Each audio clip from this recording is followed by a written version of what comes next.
it's about biting the dust. Well, the headphone jack. To be honest with you, we've been saying that for about 12 years now. Probably. What's up, John? What's up, Nick? What's up? Hello. What a weekend. Josh ran around Chicago for a little while. He did. Sounded like he did good, I think. I don't know. He seemed happy. He seemed happy. That's all. Then the Cowboys game started. Oh, my. Oh, you talk about something that made my weekend. Oh, my. And the constant shots of Jera just sitting there watching the whole thing. See, again, and I'm all for fairness here. We're doing this all the time. Anytime Travis Kelce, does something mildly good, we got to get a shot of Pop Princess up in the booth. Her name is Taylor. When he screws up or when he gets whacked or when he drops a ball, we need a shot of the Pop Princess. Sorry, we got to play. We get to Jera all the time. Jera happy, Jera sad. Mostly it's Jera sad, which makes me very Jera happy. But they've done a little bit of that. I have never seen a picture of Taylor's. I've never seen the camera go to Taylor Swift when something goes wrong. Sometimes they'll even do it when, something bad happens for the Chiefs, but they won't show her live reaction. Oh. They'll go back to it and use it as like a bump going into commercial break. But one of those bumps was her saying, I'm going to KMS. She said that. I'm going to kill myself? Yeah. See, I'm going to effing kill myself. What is it That's awesome. What is That's it with so your funny. generation that just, oh my God, something bad happens, I'm going to kill myself? That is. Yeah. What's up with your generation? I don't know. doing That is the default. And watching anime, as Matt Rule said today. There's some good anime. I didn't have time to cut that part out, so that's not in the audio that you just put in. Thank you, Nick. Sad. There's some good anime. But I did mark that down as like, he went pretty old man today a couple times. He went very old man. No taunting. The no taunting thing. I watched a lot of college football this week, and maybe it is excessive. Well,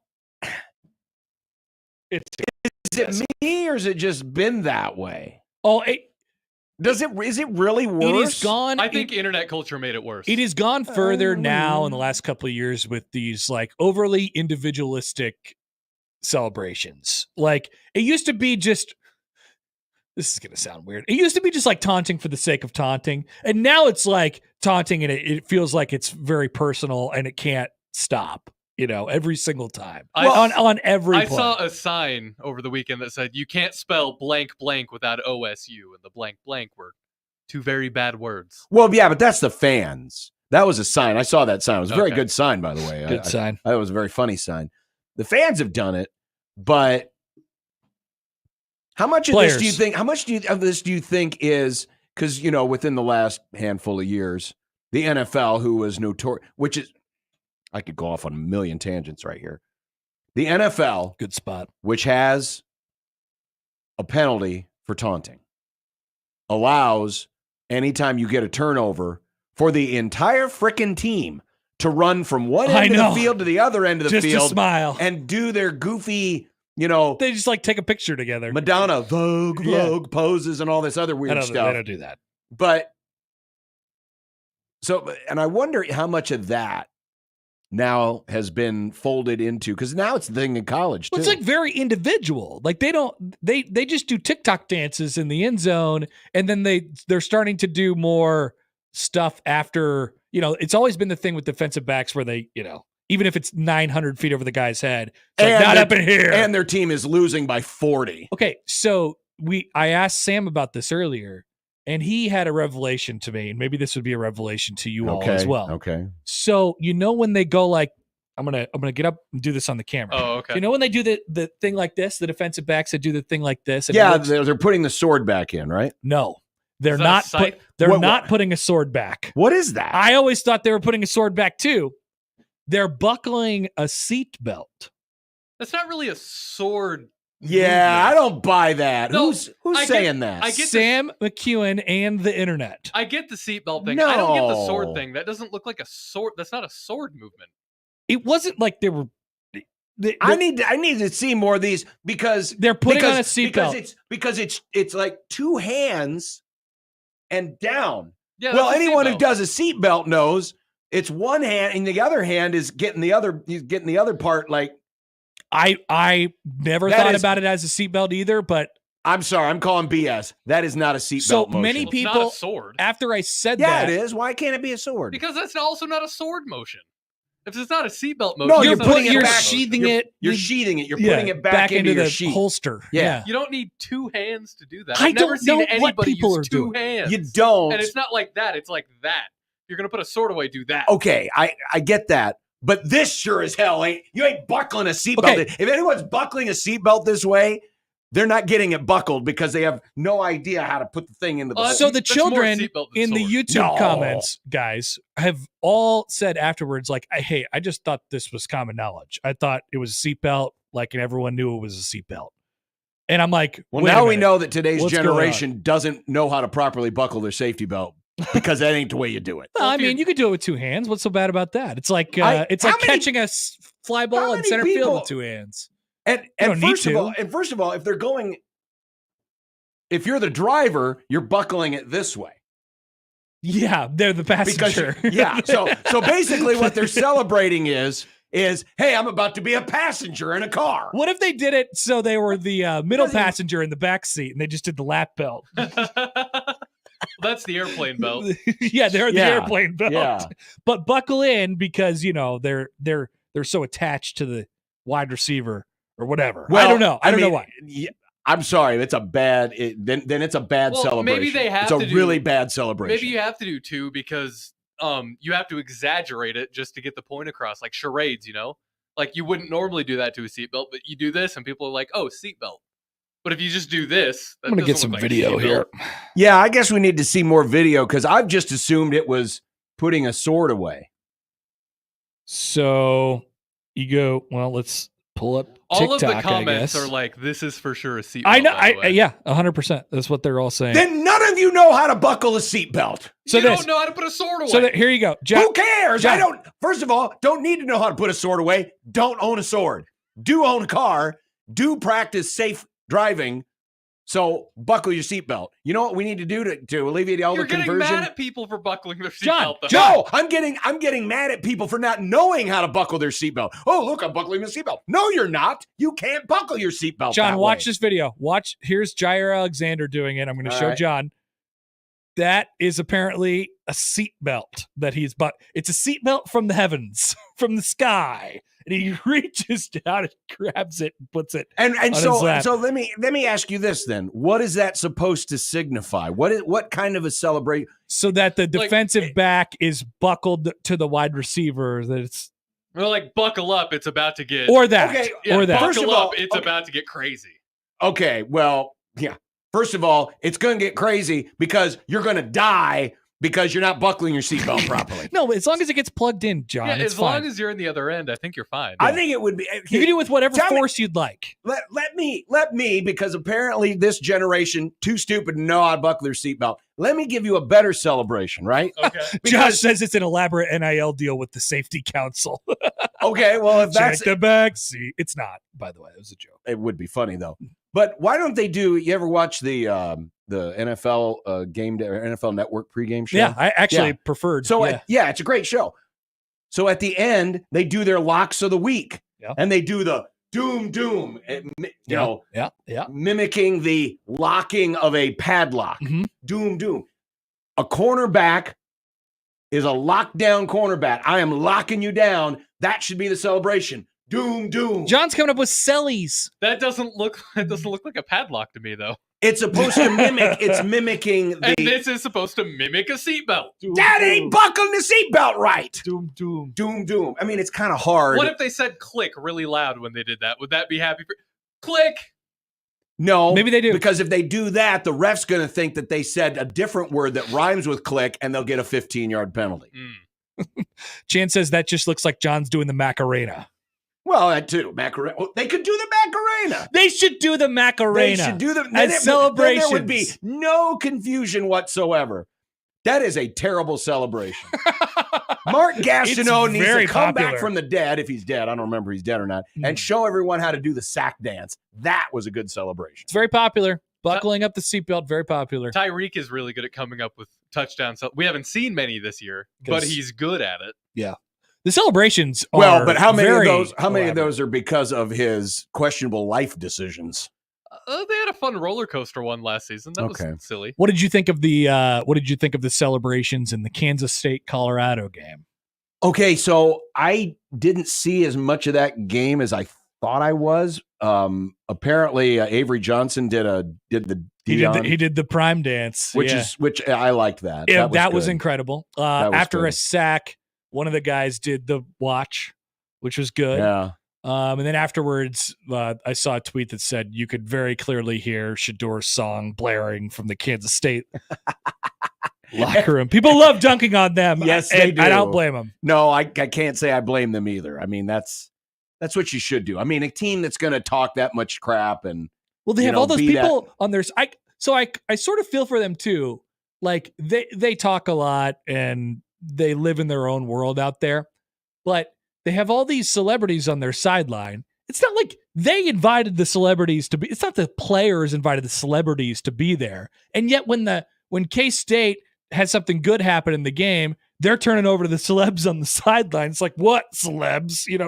Like, what did they have to do with them being there? Not really anything. Yeah, but they embrace it. I mean, their coach course obviously embraces the whole celebrity culture, and he certainly does. It's not like most of these Colorado players are saying, "No, please, Terrell Owens, no more. Don't show up to the game. Please, Who else was there on Saturday? They had a bunch. They had a bunch of new people there. You know what was, speaking of celebrities, it was kind of sad because they did it 2 games in a row. For the Dodgers? Yeah. So they're all wearing blank shirts, John. They are wearing blank shirts, and it's always the same 5 celebrities. And, no offense, he's retired now, but Pat Sajak is a retired celebrity. Sajak, they had Jason Bateman. I like Jason Bateman. They had Rob Lowe, who's just wearing blank shirts all the time. Was he wearing Mary a Hart football hat? It was just wearing a hat. It was just blank. It was just a hat. Most people don't know who Mary Hart is anymore. She hasn't been on TV for many, many years. Be like if Joan London just showed up. Yeah, so you tweeted out a montage, right? And you were wondering why Farron wasn't in there. Yeah, why wasn't Farron in there? It's a great question. I don't know. I could have told him where he was sitting. He sent me a picture where he was seating. He was behind home plate. Wow, he was that close with all the celebs? Well, but he up a little bit. Okay. But he was in the auxiliary press. So we got Pat Sajak. He's just chilling. It's Judd Apatow. Judd Apatow. How many people? I mean, no offense, I like Judd Apatow. Jimmy Kimmel. How many people know what Judd Apatow looks like? If I saw Judd Apatow on the street, I would not know what I would not know. I would have no idea that is Judd Apatow. Apatow. Yeah, I mean, he's not like he doesn't act in his movies, does he? No, usually. I don't think so. He's not. He's not Tarantino. Oh, that's Judd Apatow. Exactly. No one knows. Look at him. Ken Jeong. Shout out to Ken Jeong. He was actually wearing a Dodgers jersey. Good job by him. Ken Jeong. Okay, yeah, that's all right. And then Bateman was just wearing his blank. All the other celebrities just blank shirts. Yeah, that's so weird. That had to have been coordinated. No, they just love to wear blank shirts. They don't like to celebrate anything. Yeah, they're not like the regular fans. They're not like us who like to. They're scared in case something problematic. We like to wear our jerseys or sweatshirts or a hat or something. I just saw you got your postseason hat. Looks good. Yeah, perfect timing. Yeah, as nice. Shador Sanders said, perfect timing. Yeah. I got this hat on Friday, which was one day after, actually less than 24 hours after the Royals were eliminated from the postseason. See, this is why I don't like, for example, when the Cubs were in the World Series in that glorious, blessed year of 2016. People forget. The wife ordered me a World Series hat. You know, the hats they got when they won the pennant. Mm-hmm. And it didn't arrive until like game 4. And, of course, the Cubs were in pretty bad shape by game 4, and I was getting depressed just seeing it. I didn't want it. I mean, I wanted to wait. Until, we'd accomplished something. So they won the World Series. Yeah. Our accomplishment this year, the Royals' accomplishment, was actually making the playoffs. So I wanted to take advantage of this. I ordered a hat and a shirt. The shirt is useless to me. I'm sending back the shirt. Yeah. The shirt says October ready. Oh. Postseason 2024. And I'm sending it back. They were kind of ready. But I needed They won a game. They won a series. People forget. They did win a series. That's a good point. So they won 3 games. I needed a fresh update on my Royals hat anyway, so I figured why not get one with the postseason logo on it. So it works out. It was a hell of a turnaround too last season. 106 losses. Nick. 106 People losses. Did you forget. get the 106 loss hat? No, they didn't have a patch Oh. for They it. should Where do they- that. They should make 106 loss The hat. White Sox definitely should have a 121 loss. 121 loss hat. They White definitely Sox- need that. The White Sox cost me money because in March I put in the Rockies having the worst record of the season, and I didn't expect the White Sox. And you also bet the Rockies to make the World Series Well- in a separate bet. Well, that was a joke. I knew that wasn't going to happen. And so you cashed out on neither. Yes. Yeah. That's exactly what happened. Somewhere in the middle, Nick. It's always somewhere in the middle. Sad. Was there any bets that you won when you cashed all those bets that day? I have the photo evidence of you sitting there looking at all the papers. Opening day, I cashed in a lot. None of my futures hit, but I hit every single one of them on opening day. It's always good to hit a future, especially for baseball. The season's long, and you put in the bets in April, and you're like, why do I have several more dollars, however many more dollars in my account when October starts? I have one more future waiting for me, and that's the Dodgers to win the World Series. You bet the Dodgers to win the World I Series. did. I did that back in March. That's pretty sick. Hmm. Pretty disgusting. Yeah, I feel kind of gross about it. I mean, I would have not liked to have seen that, but No. it may happen. I was kind of hoping the Mets magic would continue, but What are we actually rooting for? John, you're a hater of New York. I'm a hater of everything. You're a hater of LA.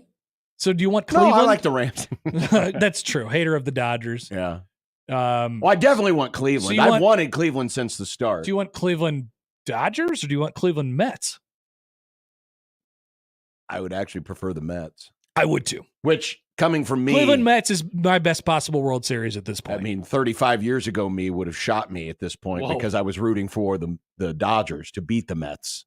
yeah. But I don't harbor the same ill will towards the Mets as I used to when the Cubs and Mets were division. No, they're fun. rivals. They're fun right now. Yeah, and they they're are. playing against the Dodgers, who have the best player possibly of our generation signed for $2 million at the Mhm. moment. And it feels like cheating. And I don't feel It like that does. team should be allowed to be in the World I Series. agree. So, I agree totally. There you go. It was nice of him to show up last night. Well, half of him because he only. I plays think half he's the game. earned a World Series. He had to suffer with the Angels all that No, time. I no, think he he's hasn't earned one. squat. That would if John's currently annoyed by Ohtani, Uh-huh. if he made the World Series, it would be bad. I mean, it'd be John really would be bad. like Taylor Swift in that one bump that the NFL used that one time. It would be. No, you would be in no. bad shape, John. No, I'm fine. I mean, it doesn't bother me that much that they're here. I picked the Padres, so that bothered me. Mike Trout still hasn't been back to the playoffs. You never know how much you're going to get there. Mm-hmm. First time Again, for Ohtani. rooting for the story. How great a story would it be? Dodgers, Yankees, I agree. No, That'd be an amazing a story. great story of Ohtani being this once in a generation player who never won anything.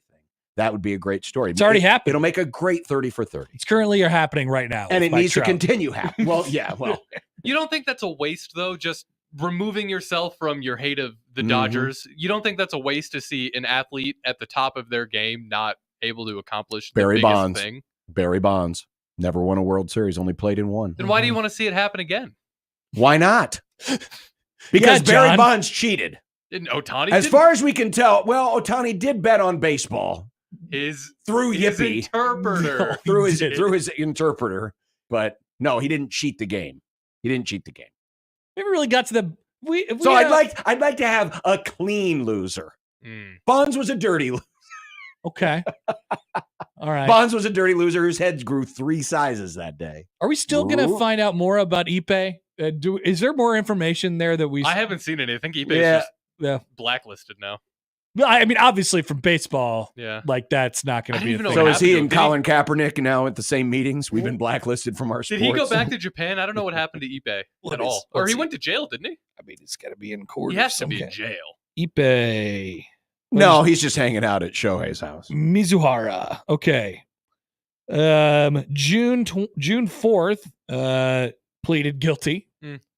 So I think that means you probably go to jail, right? MLB calls case, quote, closed. Okay. But that's from the MLB standpoint. What about from a legal standpoint for Mr. So there was something my wife was telling me about this.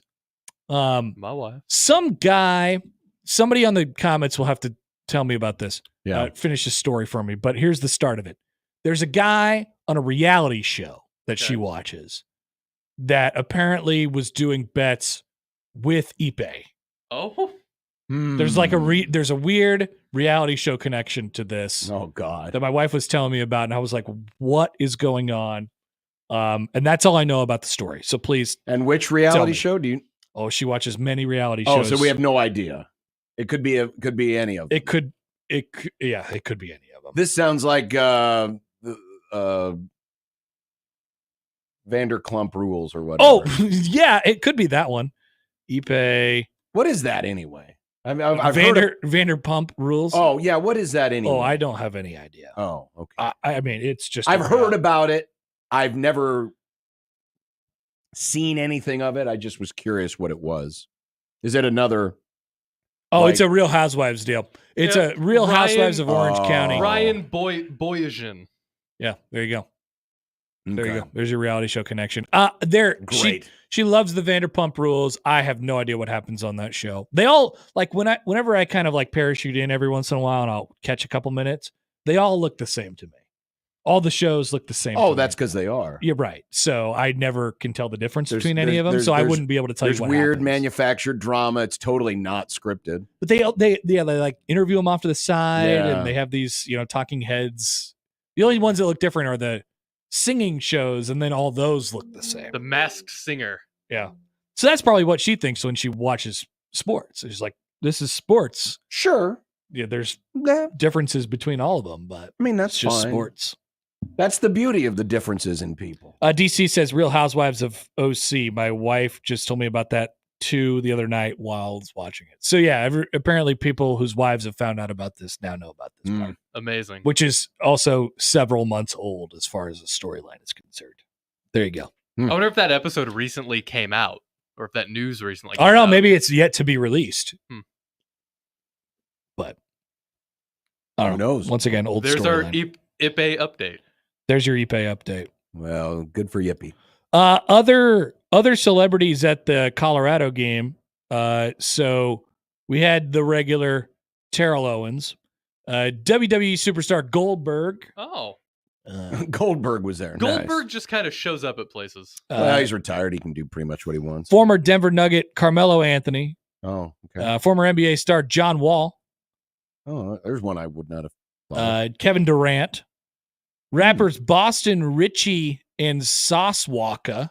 Nick? I don't know who either of those guys Sauce Walker. Sauce Apparently Walker. Goldberg's kid plays for Colorado, according to producer okay. Josh. I didn't know That that. makes Former Denver Oh, Nugget that's right. I did see that somewhere. Mason Plumlee. They did show CC Sabathia at one point. I remember that. And that is your celeb roundup from the Colorado game. I mean, quite honestly, their celeb roundup was a little bit better than the Dodgers. I don't know. Slightly. Yeah.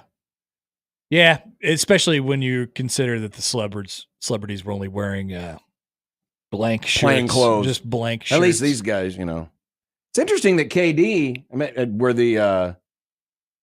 was his team playing a preseason game in Denver? Yeah, they okay, were. well, there you go. Yep. So do you think, other than like Goldberg, maybe KD, some of these people get paid to show up, just make a cameo? Make No, them I look bet like a they're bigger deal? probably just like, hey, come by, we'll give you a sideline pass. Yeah.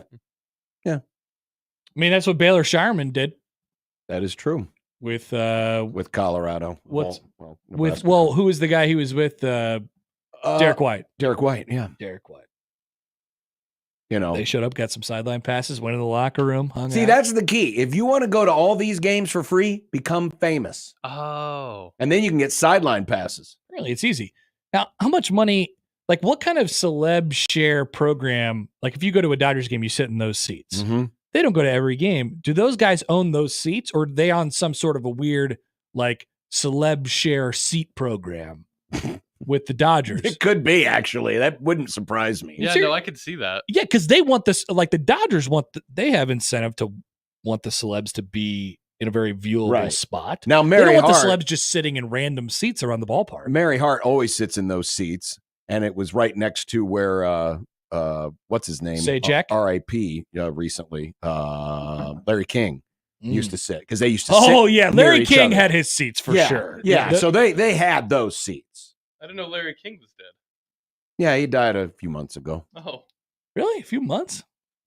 Feels like 21. He died in it's like, 2021. feel like maybe longer than that, He Chuck. died January of 2021. Really? Yes. In January what? I Nick? could have swore I could have swore he was there last year for the playoffs of the Dodgers. He died shortly Yeah. after. But he was sitting there. Maybe they just had him. Maybe just had his corpse sitting there. Propped He's been up. dead for almost 4 They years. weakened I mean, it it didn't. Bernie's I never thing. saw the Larry King that was sat behind home plate at the Dodger games move ever.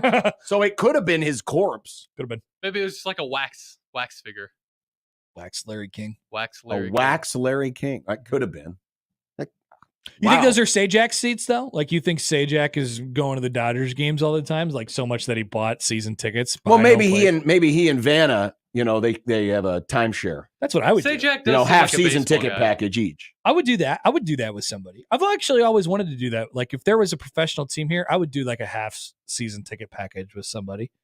Yeah. See, then the problem would be though, what if you both want to go to the same game and you have to fight? Well, over that's what it? you got to figure You got to out. deal with it. You got to figure it out. Apparently, Josh, who is our celebrity correspondent, Pat Sajak loves the Dodgers and the Kings, the NHL Kings. I never saw Pat as an. Well, he's from Canada, isn't he? Or is he not? Pat Sajak? from Canada? I have no idea. He might be. Because if he's from Canada, then I guess I get the NHL connection. He seems like a It's funny baseball how guy. we just automatically assume that you have to have some kind of ties to Canada to like hockey. He's born in Chicago, Illinois. Okay. Oh. I don't know why I thought he was from Canada. Maybe it was another game show host. His name looked sort of Canadian. Guess I'll give you does that. look a little Canadian. I didn't know Canada had a regionality about it. I mean, all Canada is United States with more French. I could see that, Nick. I could see where you were getting that. I'm not really sure why, but I get it. I'm thinking of Alex Trebek. Oh, Trebek. That's why. Also named And and Because I seems think Canadian. That was a How I Met Your His Mother name thing. also seems Canadian. Also dead. No.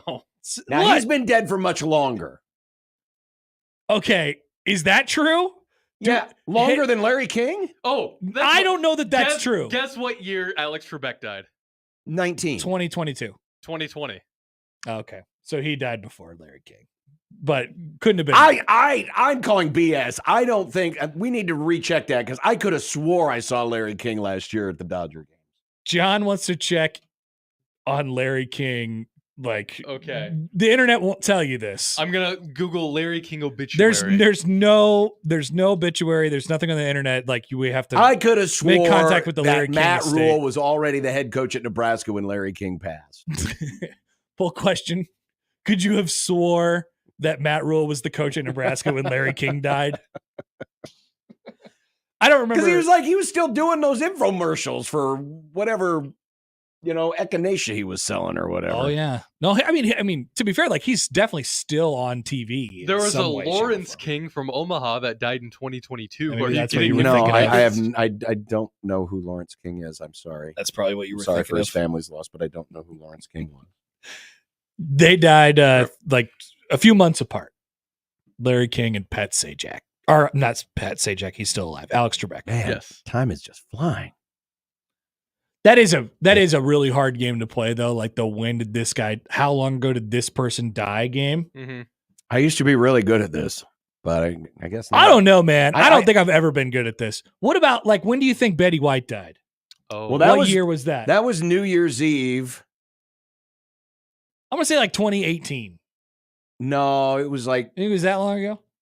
I think wasn't it just 2 years ago? Wasn't it the same night as the Georgia-Ohio State national semifinal? I don't know. I have think no it idea. was. I I'm don't gonna know. guess 2021. Okay. Check it out.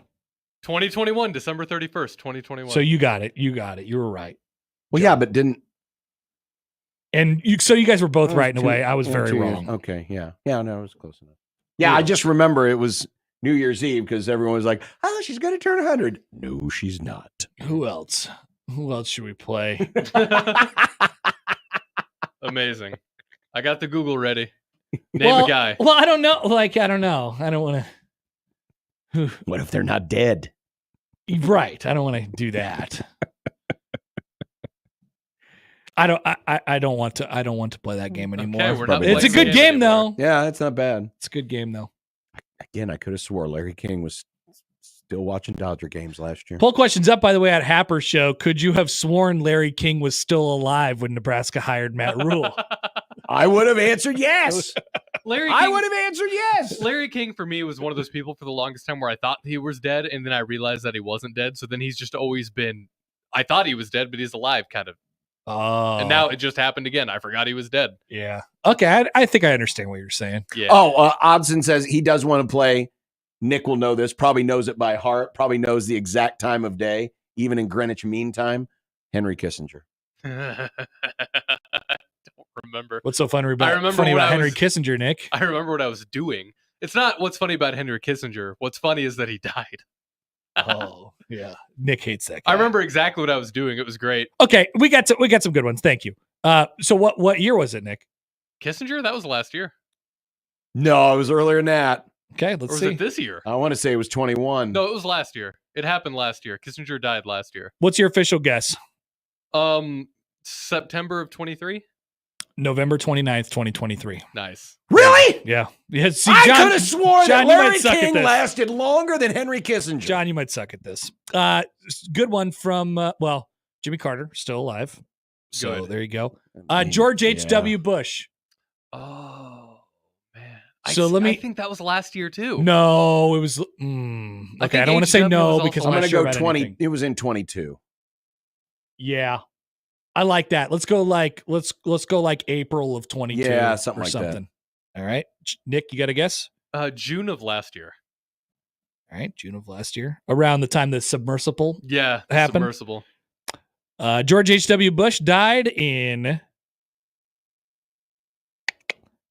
got a lot of accomplishments. 2018. Wow. What? Yep. No. So, John, once again, you suck at this. I am questioning everything I know now. What about Queen Liz? When do you think Queen Liz died? It was like 3 years ago, right? Yeah, it's probably 22, maybe 21. I also think 22. All right. I think 21. Queen Elizabeth. I know Larry King lasted that longer than she did. She died in September of 2022 at age 96. Mm. Yeah, I guess I'm not as good at this as I used to be. Oh, well. Well. Is Tommy Lasorda alive? No, he passed. Okay. When? Before today? That's got to be like 2021, 7 to 10 years ago, right? 2017? 18 or 19. It's weird that we all remember the death of a gorilla more than a lot of these people we grew up watching. Yes, we do. Gorilla. Tommy Lasorda died in 2021. Oh, wow. Lasted longer than I thought. January 7th, 2021. Oh. Ken writes, guys can just sit around and think about dead celebrities and if they died before or after Larry King. That's kind of sports radio in a nutshell. It's very much sports radio. Can't you tell? It's Indiana week. Well, it's a big game, John. It's a big game. It is a big game. Big game rumbles in your tum? Oh, yeah. Yeah. Do you have big game rumblies in your tumblies or whatever Josh said that one time? No. You don't?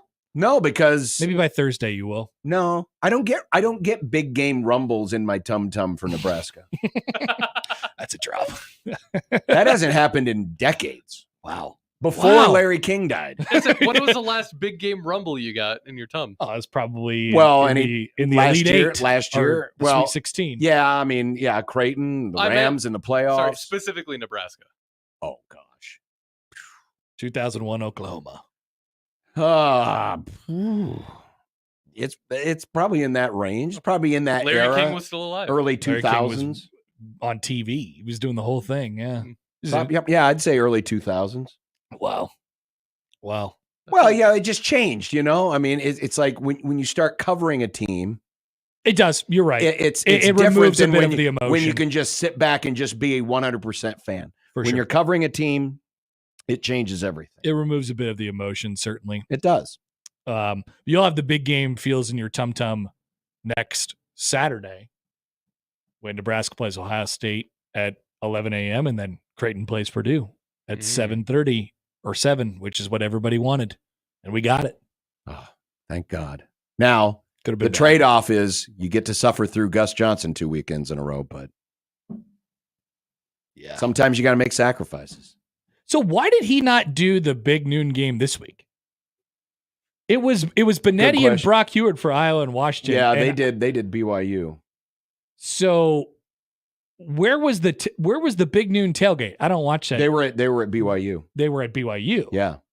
Yeah, they hyped up their 2:30 game or their 3:00 game more than they did their noon game. Yeah, I don't find myself really watching the big noon pregame I don't show either anymore.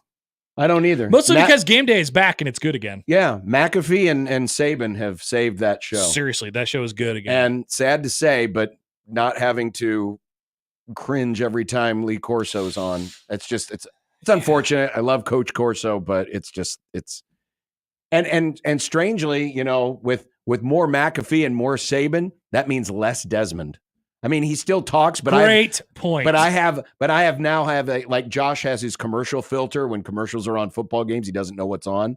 I have the same filter now with Desmond Howard. Yeah, it's like a clock. You could just by schedule. He just starts tune talking, and I just tune out. It's nice. It is nice. Thank you, Pat McAfee. Thank you, Pat McAfee and Nick Saban. But mostly Nick Saban. Yeah, I hate McAfee. He's entertaining. He's on that show. He's been really good on that show. He's very entertaining. He's basically taken up from where Corso used to be. He matches the vibe of the show. Oh, absolutely. Well, yeah, like he brings his own thing. Yeah, it's good, Nick. I think you would. The kicking contest is always fun to watch. Yeah, I love the kicking contest. By the way, they've won twice, 2 weeks in a row. 100,000 each time. Must be nice. Yeah, they pick a kid out of the stands and they do a 33-yard field goal attempt, and if they make it. So they accused that guy this most recent week of sandbagging a little bit, and they might have been onto something because the first one, you could tell he had a pretty good leg. He had good, follow good through. form. Missed it. Second one, I mean, he must have made it by 20 yards. It wasn't even close. Maybe sandbagging a little bit. Just to get to the second one to get to $100,000. McAfee's got to stop giving him the second chances. I know. Stop giving away that money. Anyway. Well, let's get this thing going. All right. I'm not going to stay. People were saying earlier, wow, we're going to get a Happer again. No. I need some food. He needs food, and you probably have a little more lawn maintenance to do. No. Hug your baby. Yeah, I would try. And hug your baby. Save your baby from your wife watching the Vanderpump. Because you don't want the kid to, grow up with that. Do you think? Good point. Do you think the kid is going to go more towards reality shows or sports? It's quite the fork in the road, isn't it, Nick? I don't know. I don't know. It's kind of hard to do both, but you never know. Yeah. Well, we'll let it develop on its own time. Oh, no. I'll have a say in where it goes. Split the difference. Just have her watch Hard Knocks. There's going to be a fight. Oh, there you go. Yeah, that's good. Or the documentary coming out about the Red Sox from this season that Netflix is doing. What? There's a Red Sox documentary about this year? Yeah. Netflix was following around the Red Sox. Why would I want to do that? Yeah, why would I want to watch that? Because it's baseball. No, it's the Red Sox. No one gives a Nice. Nice. I didn't say it. It's not even interesting. Yeah, they stunk. Maybe if it was 04 or something. Yeah, nah. But I've already seen that 700 times. Yeah, who needs it? Okay. All right, that's Crossover, powered by Everlevel Concrete Repair in Omaha and at everlevelconcrete.com. The Grum next on 1620 The Zone.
KOZN. Unsportsmanlike conduct on 1620 The Zone. Husker Athletics, Creighton, and yes, UNO. Don't miss a moment, they'll give you your fix. They're on every day from 2 until 6. Spend your afternoons with John, Josh, and Nick.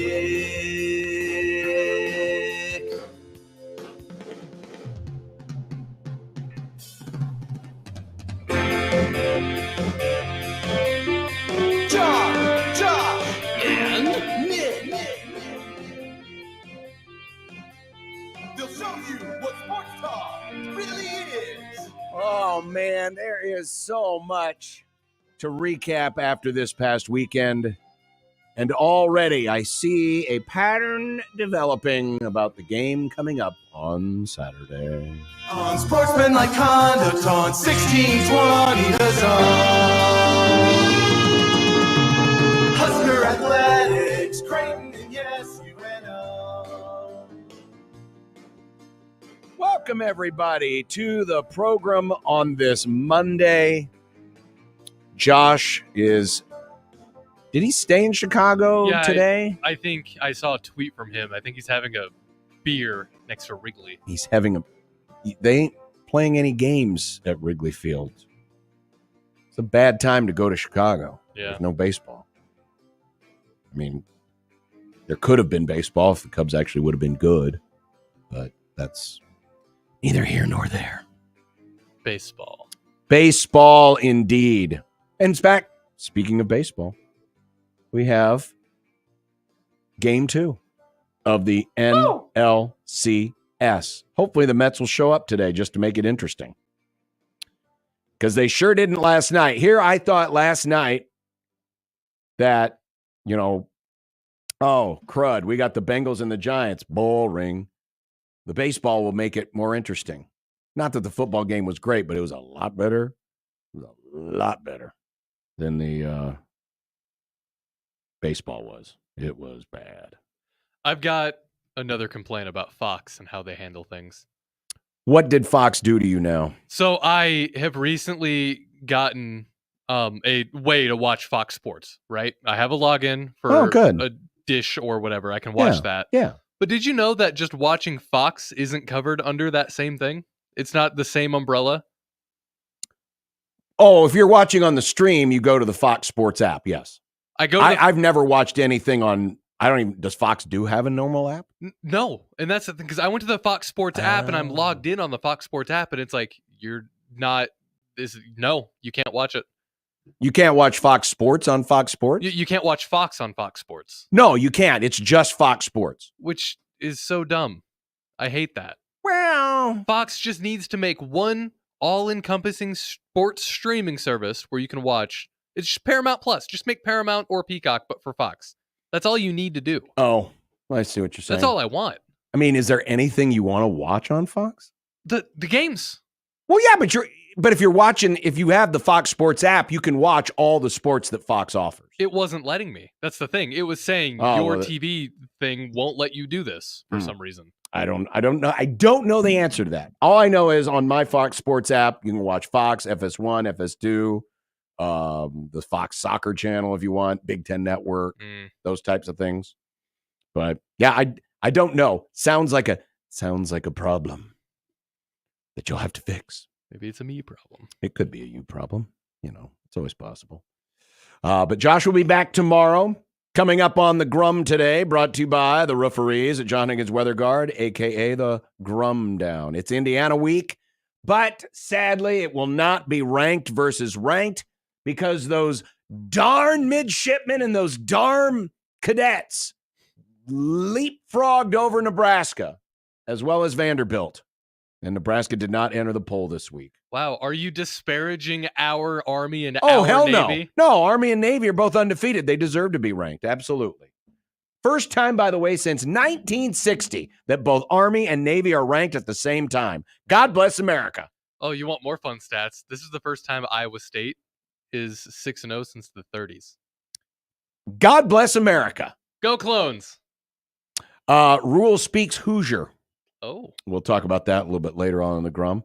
The Ducks outsmart the Bucks. Quack. But Ohio State ain't dead yet. I can't wait to talk about this game with you because I have a question about the second play of the whole game. The second play of the whole game. It was either the second or the third. Okay. Dan Campbell devours Dallas's kneecaps, but they didn't score 60. Very sad. They had a chance. The Dodgers refuse to give up runs. We'll see if they continue to do so as game 2 is about to start here in about 15, 20 minutes. Jack Mitchell in the green room right now is Curt Cignetti, the new Tom Allen. This is Indiana hate week for some people, and like I said, I've sensed a pattern. That has already developed this week in regards to this game. I could kind of sense it was coming, but now it has arrived. We'll discuss later. Mitch Sherman of The Athletic will be along. The Mulligan Boys. Oh. We're talking one-loss teams that are still alive for the college football playoff. It's a new age where you can lose a game in the middle of the season, like Georgia did, like Ohio State just did, and still be just fine for the college football playoff. Must be nice. It's a new era. And we're going to take a quick look ahead at Indiana. Whew, that is some offense. Some interesting numbers that we will share later in the Grum. 402-951-1620. That's the 42 degrees, the source hotline by your mom's house. You can also hit us up on the JTech Construction Zone Twitter feed at USC1620. Or you can email the Grum, John at 1620thezone.com or Nick at 1620thezone.com. That is the Equitable Bank inbox at Equitable. We take banking personally and we answer the phone on the first ring. I did want to quickly go through this, and I have not had a chance to see. I was in the car. I don't even know when Oregon's media availability is with Dan Lanning. But this was all the hubbub Sunday morning in the wake of Oregon upsetting Ohio State. Did Dan Lanning pull a Bill Belichick? Oh. Did he find a loophole in the rules, thus denying Ohio State a chance at victory? So if you will recall, on the second to last play of the game, it was second long.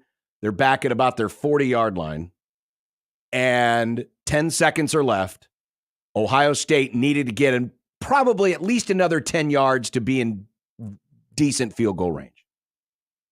And they run a play. It's a pass to, I think it's Smith, to the right, and it's incomplete, but there was a flag on the play for too many men on the field. For those of you watching in on our YouTube channel or at zonetv.live, here is the video. So they're setting up, balls at the 43 of Oregon. They're setting up in the gun, and all of a sudden, Oregon runs an extra man on the field, and they're running a bunch set to the right. So the extra man comes in, and he is already there on the bunch side of the field. So instantly, there's no play to that side of the field. They go to the right side of the field. Pass is incomplete.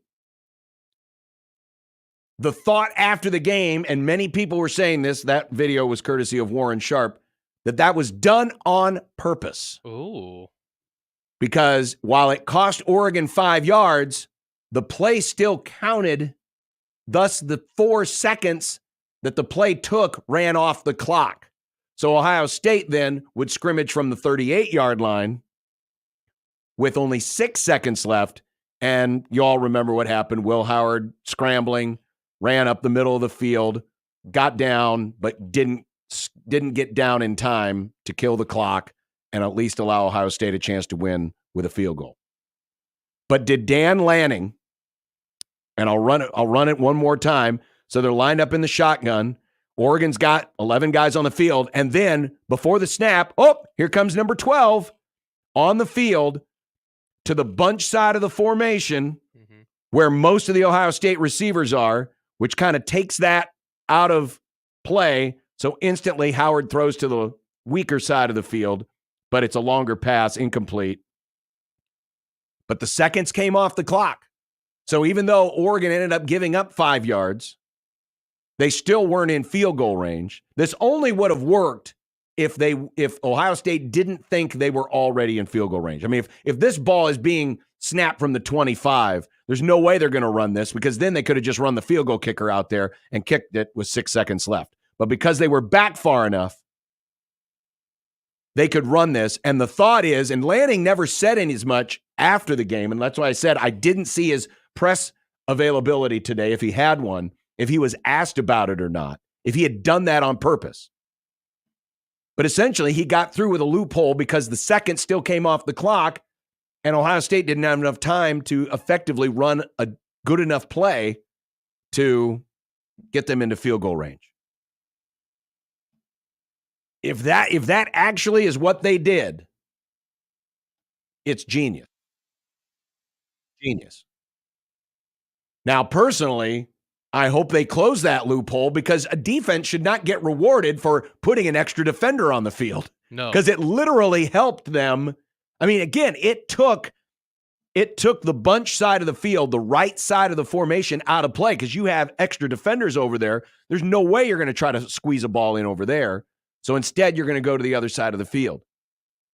What I would assume the loophole they need to close is, you can either take the result of the play, depending on what the play was, and the time that comes off the clock, or you can take the penalty and there was no play and you restore the seconds on the clock. But that's not in the rule book. The seconds come off, the play still counts, you just get 5 yards tacked on. If that's indeed what Dan Lanning did, I tip my cap to him, because he did what Bill Belichick did, and he found the loophole in the rule book and said, this works perfect. And that's what won the game. I think something like that should be a one-timer. I agree. You found the loophole, sure, you can be rewarded for finding that. Right. But let's not make it a thing. 402-951-1620 if you want to join us today on the Grum. We'll talk about that game, the weekend, because there was a lot of interesting results this weekend that, if you're looking at it from a holistic Nebraska perspective, didn't look that great. I mean, Illinois getting taken to the brink by lowly Purdue. You know, USC, future opponent, choking another lead.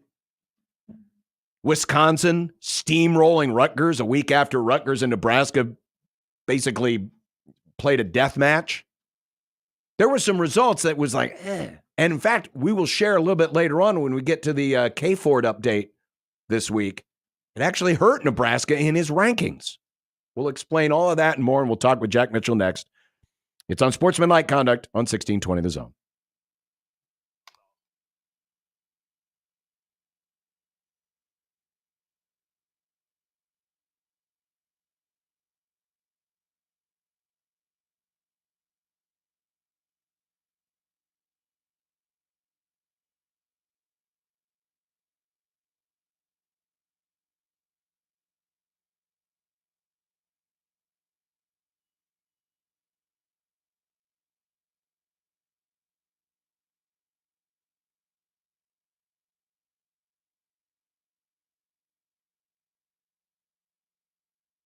To Omaha for a special performance, and your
You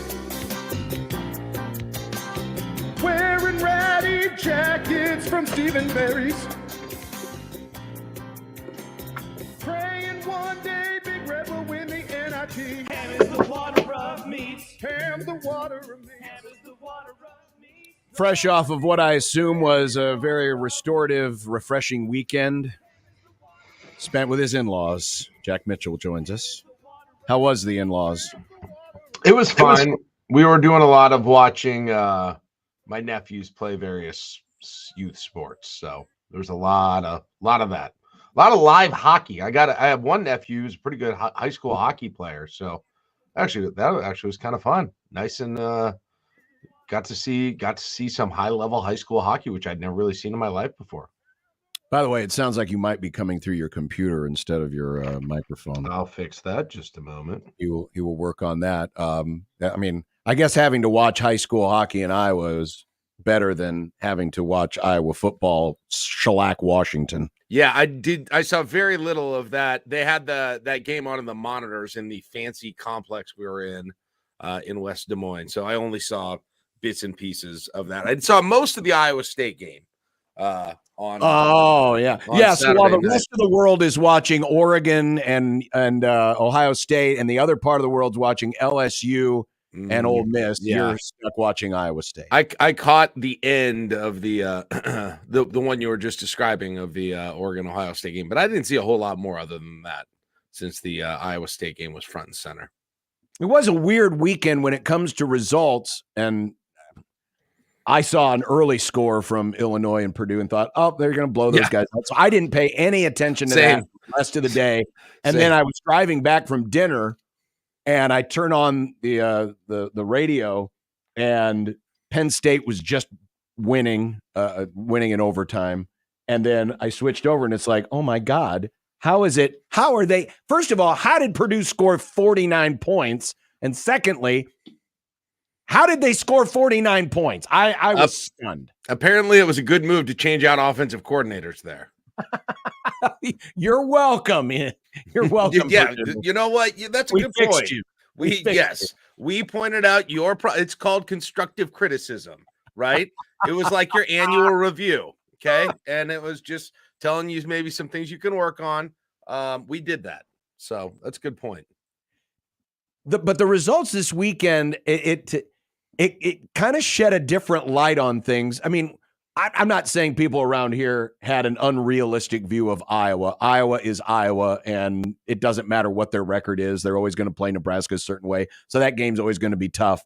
But Wisconsin, for example, just absolutely destroying Rutgers.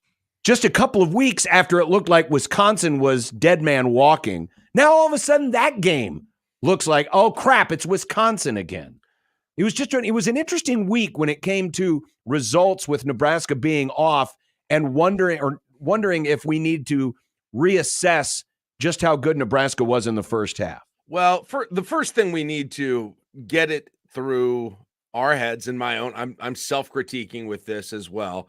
And we do this every year, but it's more true than ever, is that these teams are just, with a very few exceptions, no team is a monolith, and they can be all over the map during any given year. And we've seen it, I mean, everywhere. We've seen it this year. Saturday's entire slate of games, not just Nebraska's opponents, is a great example of that.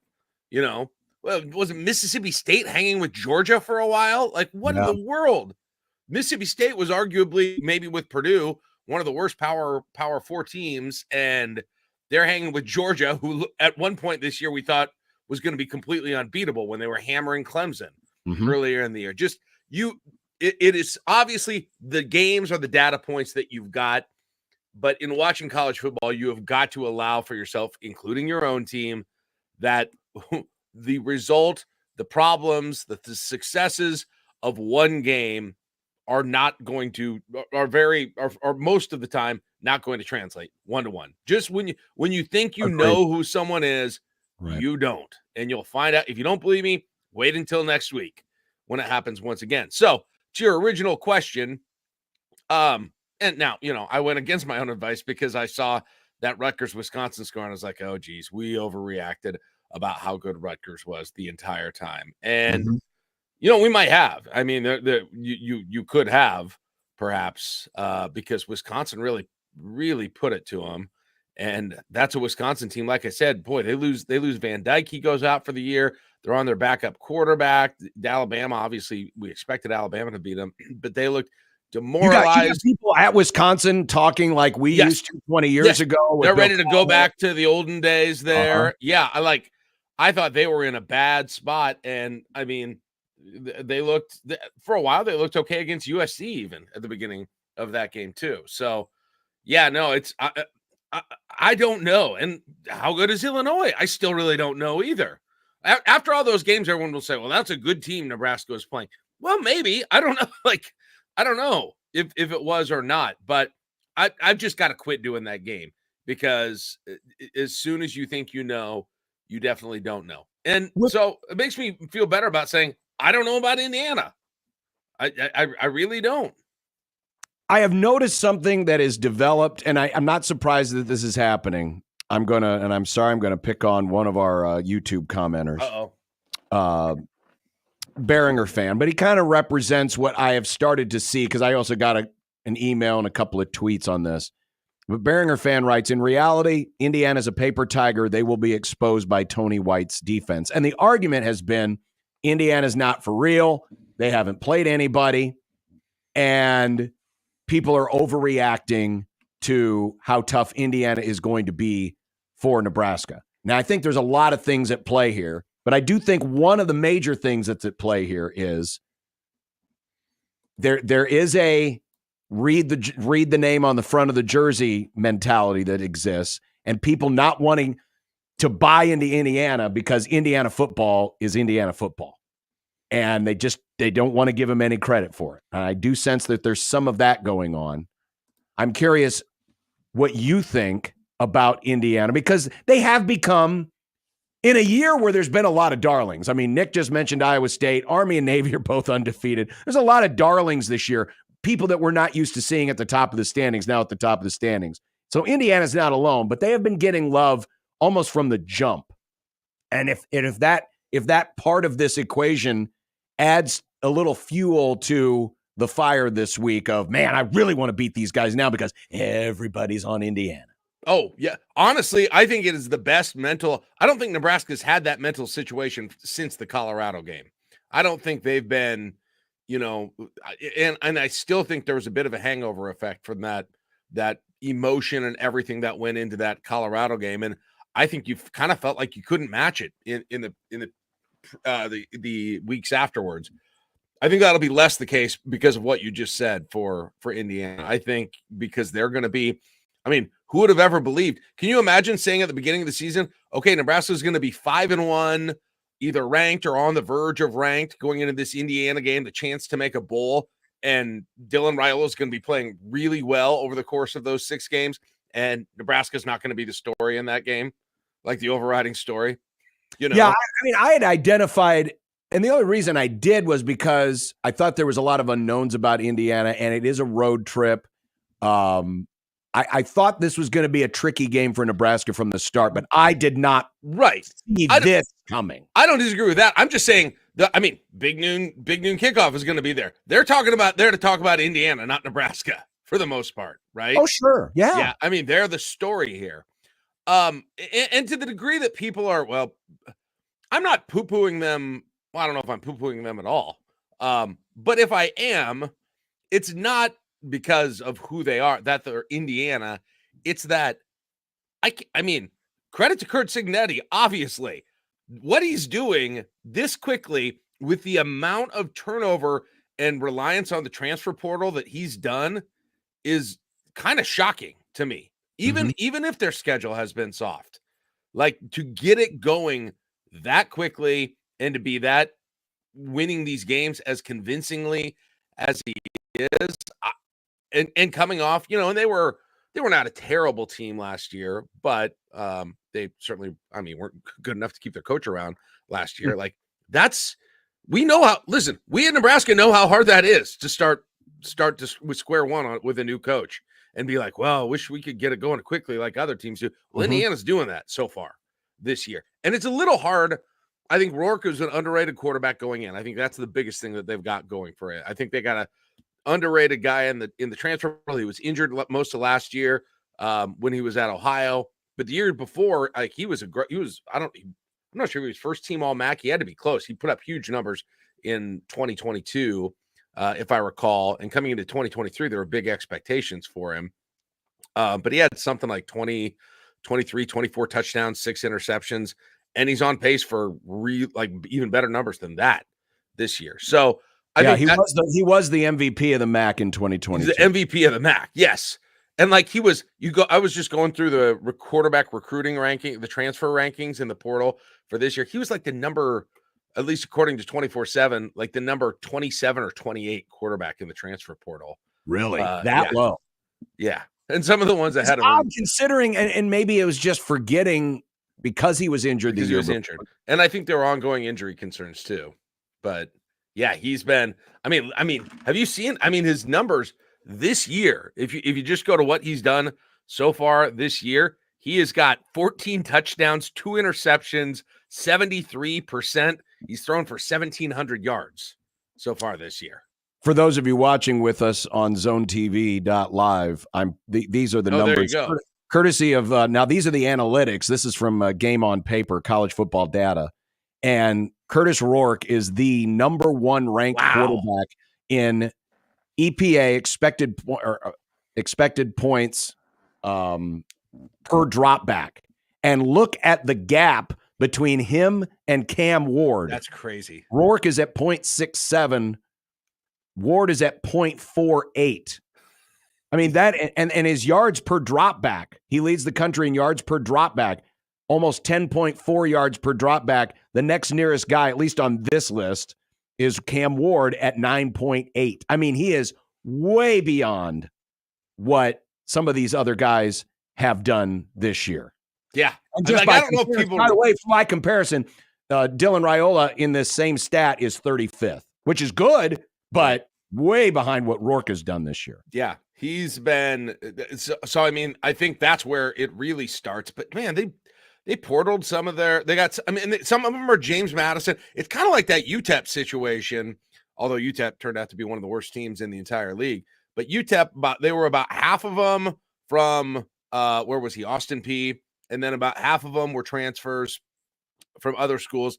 And then about, or a quarter of them were transferred from other schools. And then another section of them were guys who stuck around.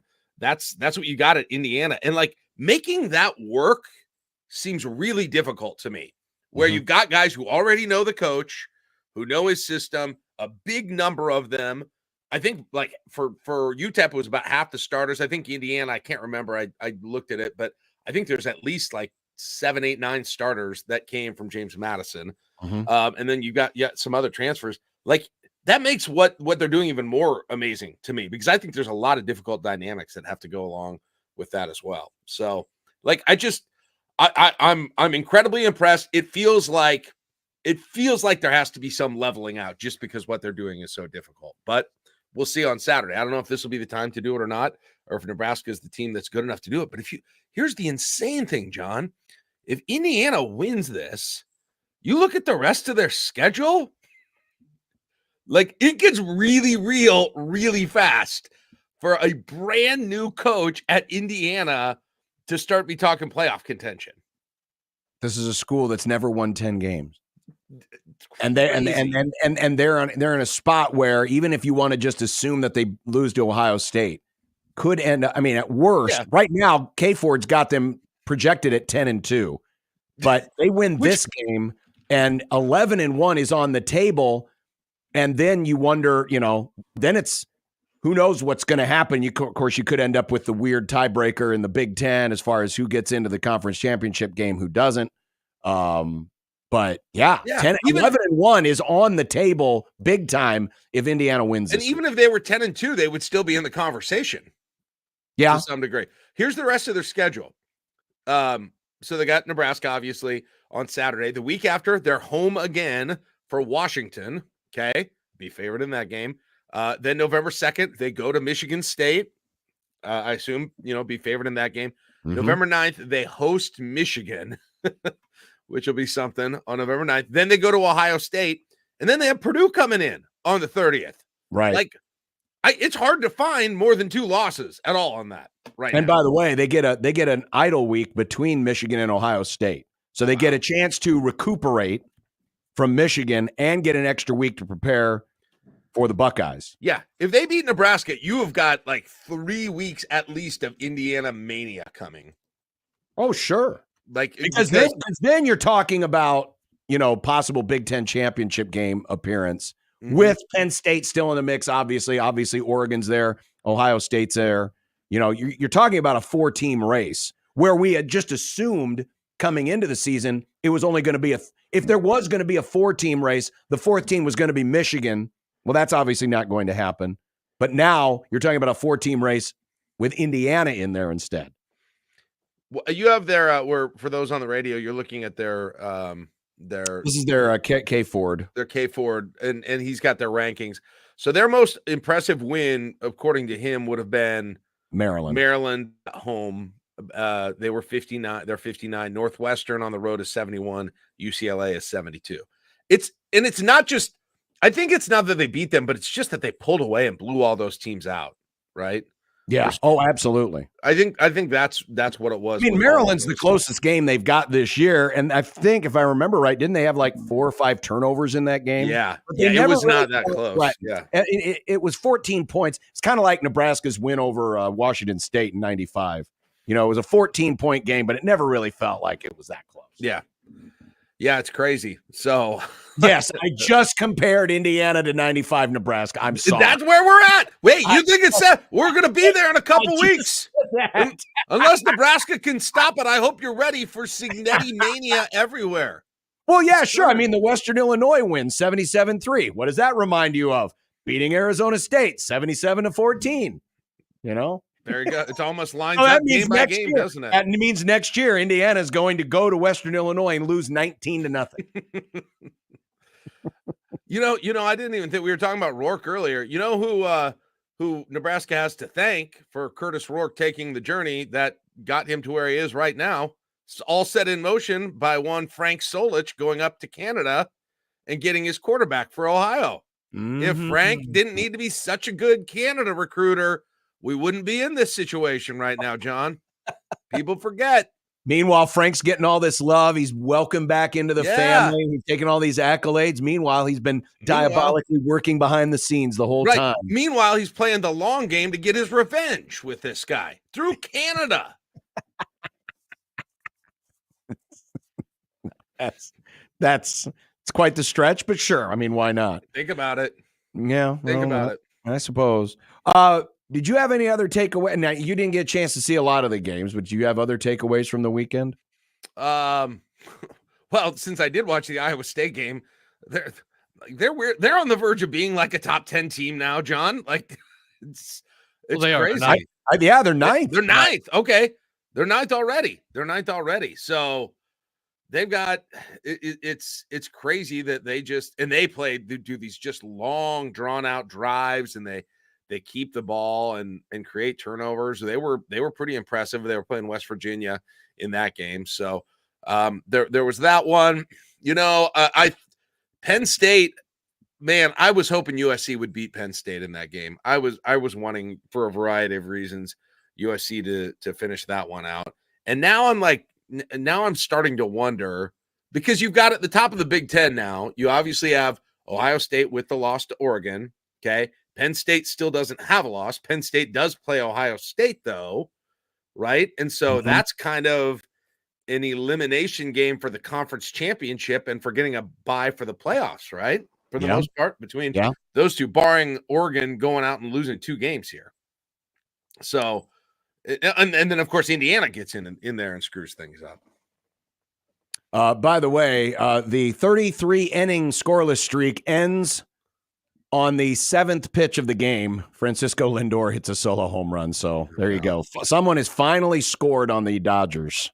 I don't think I'm watching another pitch of baseball this year. Are you that bummed by the way? I don't know, bummed. It was really not. That was a really not fun series to watch. Of course, the losing. Yes, of course, losing. And I was at game 3. I mean, you didn't even have to. You got a whole game without having to suffer through Bob Costas. That's true. That was why we drove there. That's why we paid $200. Why you move 15 feet in 2 hours in the parking lot? Yes. When your team just can't ever hit, it's just not fun to watch. And yet they're always sort of on the verge of being in it, but they just can't hit. And your best player just decides he can't hit for this one time, for the first time the entire year. So I don't know. I'm bummed. I don't know. I got nothing. None of those teams that are left feel like any kind of a feel-good story, even for me, that I want to win. Like it's sort of like, for Cleveland. You can't even know, but you know, I could see how other people might feel that way, but I don't. Well, it's a division rival. I give you that.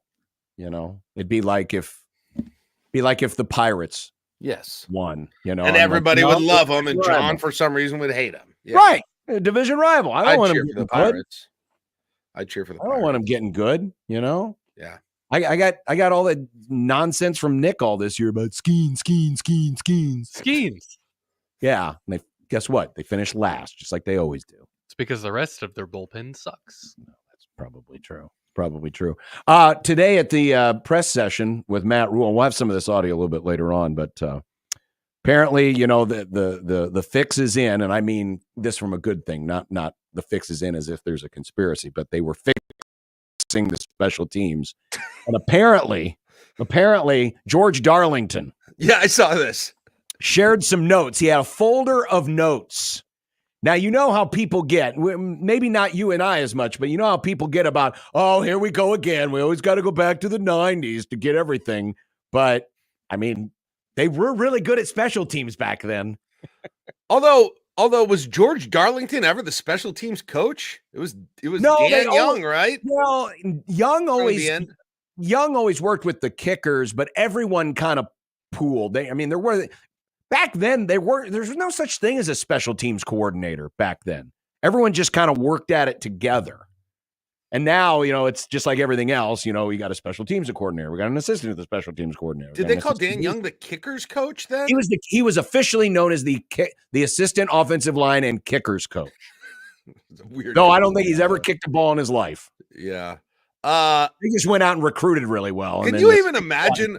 I would love to know what George Darlington's notes are about, like, punt protection. Oh, I guarantee he had some good ones. Like, are we scheming up new formations? What are we doing here exactly? And listen, you're not going to hear me go, too much of the 90s or whatever. Any person who has an idea to fix it, I would listen to. If If my daughter were watching and she drew up something that would work, I would advise them to at least, hear her out on it. I mean, I don't know if you're like this, but anytime Nebraska's special teams is on the field, I'm just kind of through gritted teeth going, I hope nothing stupid happens. Rule's calling them, did you hear he calls them the catastrophic plays, which is very aptly named. We are in the avoiding catastrophe business now on special That's what teams. it is, and that's how sad it's become. It's no longer about, because it used to be that special teams, you could make a difference. You were the one being the aggressor. You were the one getting the big punt return. You were the one, covering kicks inside the 20 or making the field goal or booming the punts and all that stuff. Now it's all about, just don't do anything to make me hurt, right? You like if you push, if you just neutral, that's fine. I mean, it used to be special teams was a difference maker, a huge difference maker for Nebraska. And now it's come completely the other way. And it feels like, I don't know if it's actually been this way, but it feels like it's been this way forever. Over under on Dylan Raiola quick kicks the rest of the season. I mean, there's going to be a few of them. I mean, so far, that's one of the best solutions I've found, to be honest. What was it? I was trying to, I think it was during the Rutgers game when they got pinned back and the drive didn't go anywhere. And I turned to Gary Sharp, who was sitting next to me in the press box, saying they should have just quick kicked on third down. Because it didn't. I've seen Kirk Ferentz do that before. I have definitely seen Kirk Ferentz do that before. I'm trying to remember the last time Nebraska quick kicked. And for the youngs out there, the quick kick used to be a very popular strategy way back when, where teams would intentionally punt the ball on third down just to catch the other team by surprise so that they could flip the field position. I want to say, okay, this could be wrong, and I don't know if it was the last one. I want to say they did in the Bill Callahan era game at Pittsburgh for some reason. So they might have. That would have been his first year, right? So did Joe Daly quick kick one? He might have. I have a vague memory of that. That could be wrong. But yes. You might be right. But maybe he's actually pretty good at it. Yeah, Dylan did. I'm serious. I don't know why you wouldn't employ that if it's, fourth and whatever. And it's only, I'm not saying they're going to do that for this week's game or they need to, because I think this game will have points. But like last week against Rutgers, when you're playing, a low scoring, type game, those are the types of games that would seem to lend itself to, yep, time to pull this old thing out of the hat. Give Dylan a read, right? You've heard of an RPO. This is a PPO. And this has nothing to do with health insurance. Well, it could still be RPO, run punt option. Well, I want a pass punt option because it's probably going to be like it's probably going to be like 4th and 12 normally in this situation.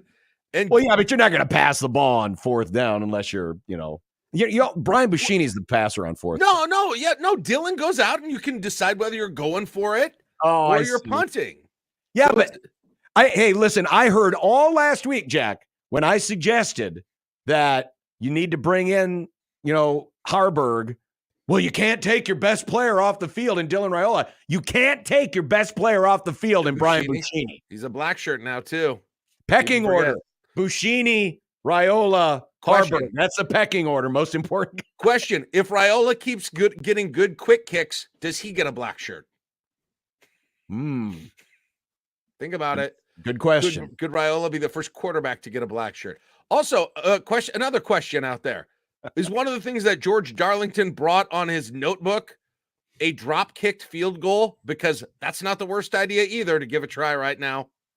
By the way, speaking of that, South Carolina, you did not see this. You were watching high school hockey in Iowa. South Carolina recovered an onside against Alabama, and they used a drop kick. For the onsides? For the onside. So I saw somebody else.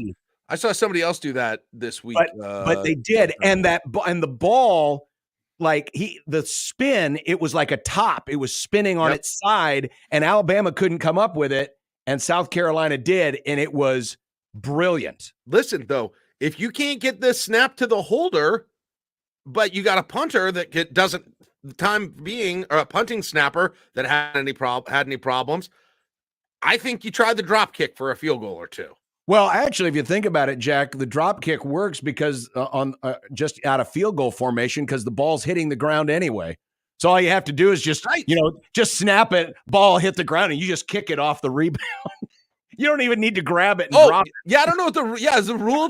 Do you have to touch it to have the bounce? That's a good question. So. Can you just kick it like you're a batter getting a pitch in the dirt coming in? Yeah, I think so. I think all it has to do is touch the ground, right? I could be. Maybe I'm wrong. So you get a ground. Anyone who's got any experience in drop kicking, tell us. Can it just hit the ground because of the long snap?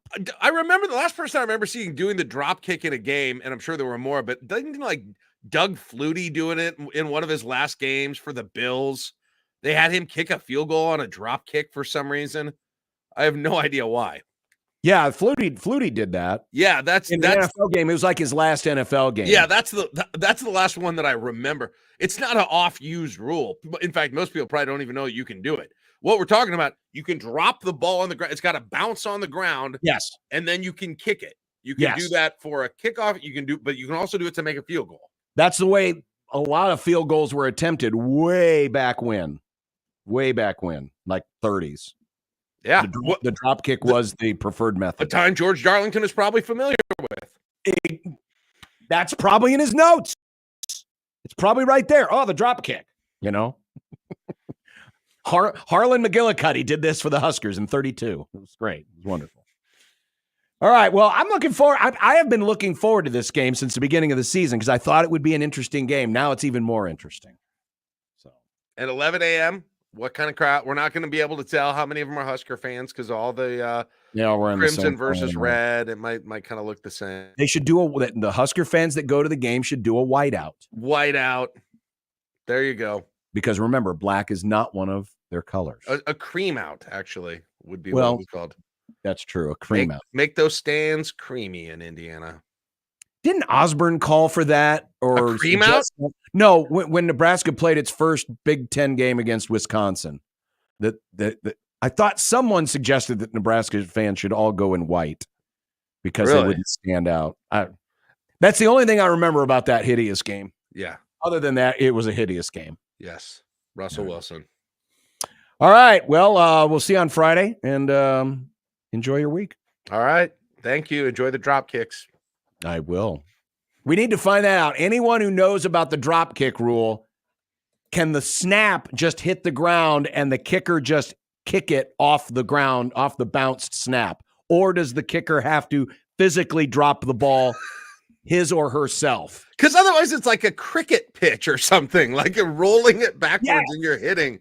Like I would think once it hits the ground, all bets are off. You know, that's what I would, but I could be wrong. I don't know. But maybe we've discovered a new way of doing things. All right, we got to take a break. Mets are up 1-0 in the bottom of the first against the Dodgers. Game 2 is underway, and we will be back with more after this on 1620 The Zone.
Did get a caller off the air that said it's a drop kick, so implying that the kicker has to drop the ball himself.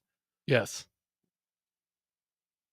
Listen, I'm just trying to Dan Lanning this thing. I'm just trying to find, a loophole in the rules that would help out, By the way, going back to that, if you missed our conversation earlier talking about the Ohio State-Oregon game and whether or not Dan Lanning inserted a player intentionally to give them 12 men on the field, thus allowing time to come off the clock on the second to last play of the game against Ohio State, Adam writes into the Equitable Bank inbox, if Ohio State would have completed the pass, they would have gotten an additional 5 yards tacked on. It would have been in field goal range.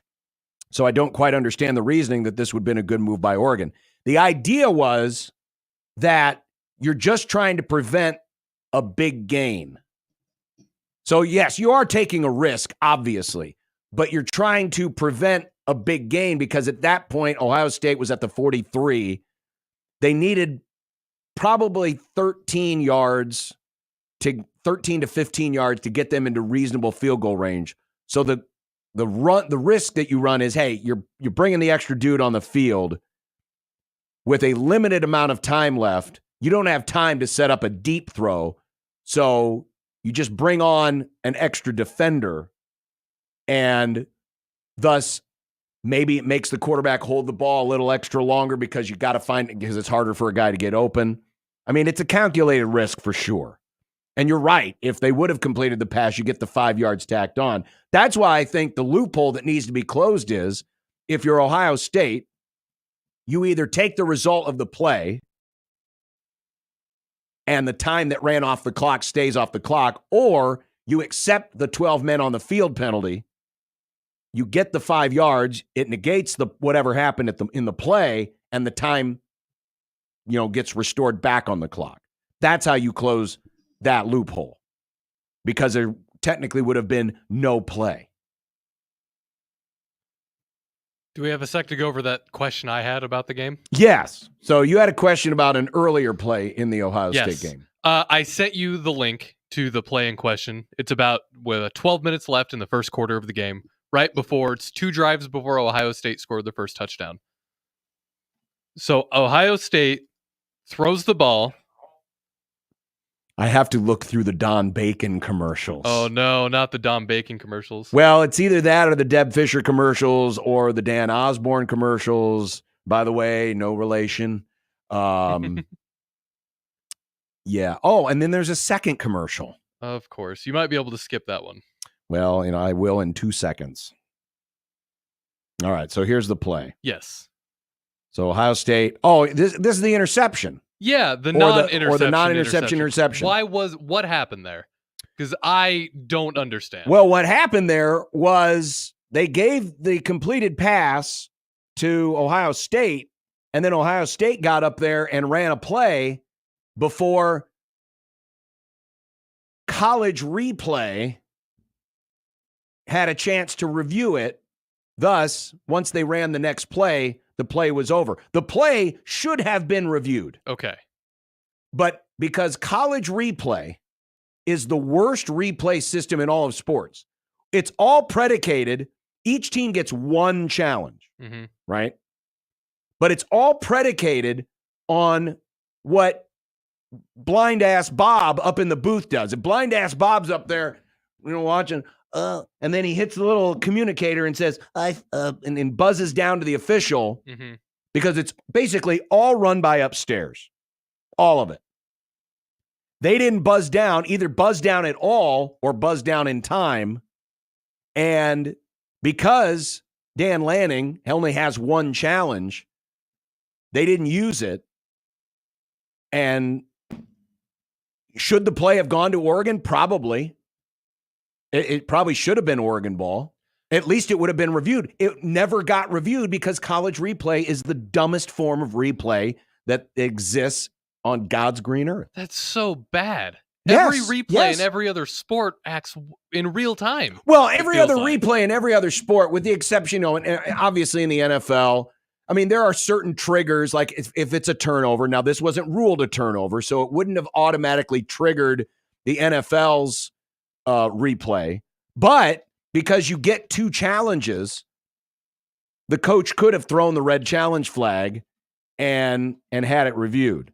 This is why I always think all replay should be challenge only. Make it part of the strategy of the game. Put the onus on the coaches to challenge plays. Don't ever, ever allow replay to be triggered by the officials. The officials are there to be the judge. Think of it like an appeal system in court. You know, you lose this court case, you can appeal it to a higher court. The judge who ruled in the case doesn't automatically appeal it to the next court. The onus is on the plaintiff or the defender, whoever, is appealing. The onus is on them to send it to the higher court. Replay should always be challenged based. Make it part of the strategy of the game. Tie it to timeouts. You got 3 timeouts a half, you got 3 replays. If you win your challenge, you keep your timeout. If you lose your challenge, you lose your timeout. It's as simple as that. But yet, no, we got these stupid automatic triggers. And because Sleepy Bob upstairs in the press box, didn't look down in time, and with offenses running faster and faster and faster all the time, and teams have a fire count, they have a fire can where they can just yell fire, fire, or whatever their code word is, and that's the signal for we got to rush to the line of scrimmage and run the next play so that we don't trigger replay. They're all practiced in this. And that's why it's a felonious system. It's a terrible system. But to answer your question, yeah, that should have been replayed. It probably would have been Oregon's ball. Okay. I thought I was going crazy watching. No, you weren't. Every single angle they were showing, it seemed pretty cut and dry. Yeah. Yeah. I mean, there was the one angle. I mean, the receiver certainly got the ball first. Yeah. But never really had possession of it. And as they were rolling over, the defensive back just grabbed it away. Mm-hmm. But no, it never went to replay because college replay sucks. Man, there's still things I need to learn about college football, and I don't like that. Thanks for allowing me to get on my soapbox about the dumbest replay system in America. By the way, the Mets have scored again. Gross. It's 2-0 New York. Now 2 outs in the top of the second inning. It's a bullpen day for the Dodgers. It's not a starting pitcher. They're going to do what the Dodgers did against the Padres in Game 4. Still to come, Mitch Sherman's going to join us. We'll take a quick look around the other games in the Big Ten that happened this weekend because there were a lot of interesting finishes. There was a murder in Dallas yesterday. Don't worry, this is the good kind because it was the Cowboys. Also, Mitch Sherman to come as well. So stay right there. It's Unsportsmanlike Conduct, 1620 The Zone.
This week's Zone Deals to Cops Pizza, more than just pizza. Steak, seafood pastas, salads, tasty charred wings. You can get dine-in or carry-out or delivery from Cops.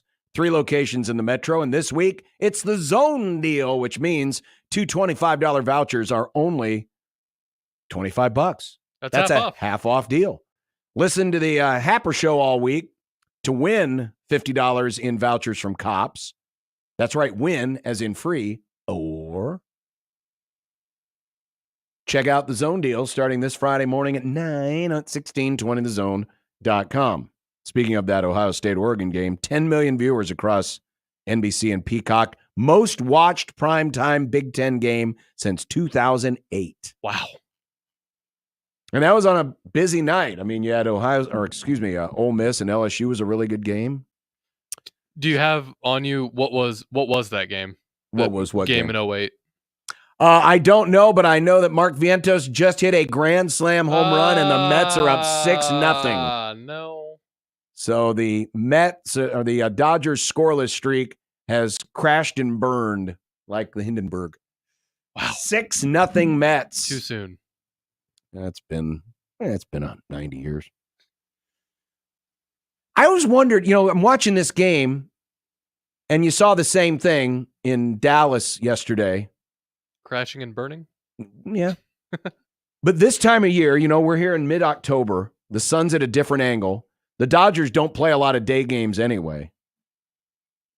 But it seems like it's a lot harder to see. We got a lot of people wearing sunglasses. It's just that, and anyone who's driven home, this time of year, that sun it doesn't matter what direction you're going. It always seems like the sun is right in your face because it's just the angle of it this year is that way. And of course, yesterday, if you were watching the Lions game, how do you build $1 billion stadium and not realize that in October, the sun is going to shine through those big ass windows? Maybe put some dark curtains over those windows because sun's coming right in there and it creates all those goofy shadows, makes it hard to see. And just go to Home Depot or something, get some blinds, curtains. Yeah. But I do wonder if this time of year, you play these games at weird times that angle of the sun can be a real bear. Well, right now it's a bear for the Dodgers, 6-0 Mets. Well, speaking of the murder in Dallas, the turnaround with this franchise and its home exploits. And I don't want to make this too much about Dallas, because they get way too damn much attention anyway for as bad as a franchise they've been for the last 30 years. And they don't deserve the attention. And B, the Lions deserve it. But I did want to mention this. Dallas had a 16-game home winning streak dating back a couple of seasons until the playoff game against Green Bay. And in 4 straight home games now. So you have the Packer playoff game, the game against the Saints, the game against the Ravens, and the game yesterday. Dallas has gone from winning 16 straight at home to not only losing 4 straight at home, but losing 4 straight, most of them by double digits, and being behind at halftime by at least 15 points in every game. Wow. I saw that yesterday at the end of the first half. They have now trailed at home in 4 straight home games by 15 or more points. I wonder what's happening there. Because, we know what's happening with the Dolphins. They suck. But the Cowboys were good last season. And yes, now they're imploding. And it feels seemingly out of nowhere. Well, this is, in my opinion, a franchise is a classic example of being inside of their own heads. Sniffing their own. This, I think, one of the biggest, and listen, this is the curse, and I shouldn't say a curse, but it is one of the challenges of being in a high-profile franchise. Whether you're the Cowboys or the Yankees, the Celtics, the Lakers, you think of all the franchises that get the lion's share of the attention, pardon the pun, is part of what you have to, yes, part of being there is the aura of being there and, trying to uphold the traditions there and the winning there. But when the winning doesn't happen, And heck, we saw it to a lesser degree here in Lincoln. With Nebraska, it's always you're chasing ghosts. And then you add to it the whole celebrity factor and the fact that you've got an owner who can't help but want to be famous. Mm-hmm. It adds to all the pressure, all of it. When Dallas became, for lack of a better term, America's team, it was a different era back then. It was a different time. There wasn't the internet. There wasn't social media. The front office of the Cowboys wasn't into the whole celebrity thing. And they could just go out there and be great. But as time has gone by and things continue to happen, I believe the pressure, I have used this phrase sometimes with Texas. I'll use it with the Cowboys. The Cowboys are too big to succeed. Mm. They're too popular. They're too celebrity conscious. They're too, chasing ghosts of their past. They can't get out of their own way. And a lot of that goes back to leadership. And I think they have drafted really well. That's a good roster for the most part. That's a good roster. On paper, it's not a 3-3 roster, that's for sure. It's not a 3-3 roster where all three losses have been embarrassing blowouts at home. Mm-hmm. That is a better roster than that. That is a team and a franchise that is so caught up in their own heads right now that you need a spiritual or you need a psychological intervention and purge. That's the only way it's going to get better. They can't just go out and get all the best players. First of all, it's hard to accumulate all the best players because you got the salary cap. Mm-hmm. This isn't like baseball where you can just pay the luxury tax and move on. Like, for example, the Cowboys can't build a roster like the Dodgers have. No. Because the salary cap doesn't allow it. But there is something there psychologically in that franchise that does not allow them to win. Or gets in the way of them truly winning. I promised I was going to talk more about the Lions. See, this is what they do. They hijack everything. But that was a team, you could tell they were bent on getting revenge for that screw job last year, mm-hmm. where the officials claim they didn't know the Lions checked in illegal offensive linemen, which is BS. It's been proven wrong many times. But when they ran the hook and lateral, the hook and lateral to the right tackle, it was disrespectful. It was beautiful. It was beautiful. He checked in. Dan Campbell checked in the legal offensive lineman on the first play of the game. You could tell they had that game circled in red on their calendar from day one. They were going to go and they were going to unleash hell on the Dallas Cowboys. And by God, they did it. They did. Sadly, it came at the expense of Aiden Hutchinson, who is out for the season, fractured tibia, which really sucks. But hopefully they'll be able to recover from that. Mm-hmm. But if you're a Lions fan, that was as cathartic a win as that franchise has ever had. To go out there and to just embarrass the Cowboys on national TV in their own crib and get revenge for a game they thought they won last year. Mm-hmm. Coming up, Mitch Sherman's going to join us. We'll ask him about the weekend's activities. Nebraska and Indiana. Big matchup on Big Noon kickoff. Also what he heard today from Matt Rule and a whole lot more, so stick around. Unsportsmanlike conduct continues on 1620 The Zone.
Mitch Sherman of The Athletic joining us. Hello, guys. The intent that he had in putting this staff together will overrule all of that, no pun intended. Yeah, you've got to get bigger and bolder every time, right? Call Mitch. Call Mitch. Call Mitch. Call Mitch. Mitch Sherman of The Athletic joining us on the 42 Degrees The Source hotline. Mitch, good afternoon. How was your weekend? It was good. Lots of good football, decent weather, no, not too much work. So I enjoyed it. How about you guys? Not bad. I mean, you can't complain. The football was really good. It was an interesting weekend, too, especially in the Big Ten, given the results of some of those games and maybe the perception that we have of Nebraska. I mean, you had an Illinois team that beat Nebraska that got taken to the brink by Purdue. Rutgers, a week after they took Nebraska to the brink, got blown out by Wisconsin. Iowa wins big over Washington. What was your biggest takeaway from the weekend of the Big Ten, and does any of it really reflect on Nebraska's season so far? Well, my biggest takeaway in the Big Ten was what happened at the top of the league with Ohio State and Oregon, and how I think those two teams are going to play again, and that they're both really good. And then beyond that, I think it's simply that this is a week-to-week conversation. And I think it's difficult to look at results, even if it's week 6, and then you take week 7 with the same team and say, how did this team fare against this team versus this team? And then what does that mean for the two opponents when they ultimately square off? So Rutgers, as you mentioned, pushes Nebraska, gets blown out at home by Wisconsin. Does that mean that Wisconsin's 4 touchdowns better than Nebraska? No, I don't think so. I mean, you can on one hand look at it in the bigger picture of the entire season and take Wisconsin's full body of work and compare it to Nebraska's. And I don't even think that is necessarily relevant. What we're seeing this year, and Matt Rule reflected on this some in his press conference on Monday, is that this is just a week-to-week sport, and it's like the NFL in that sense, where it's almost pointless to go with the week-by-week comparisons or opponent comparisons. I think you just have to expect that games are going to be unpredictable, and you're going to have a lot of close games. And if you want to be a successful team, you have to do the small things right. Unless you're Oregon or Ohio State. Exactly. Which was, I mean, it was a high level.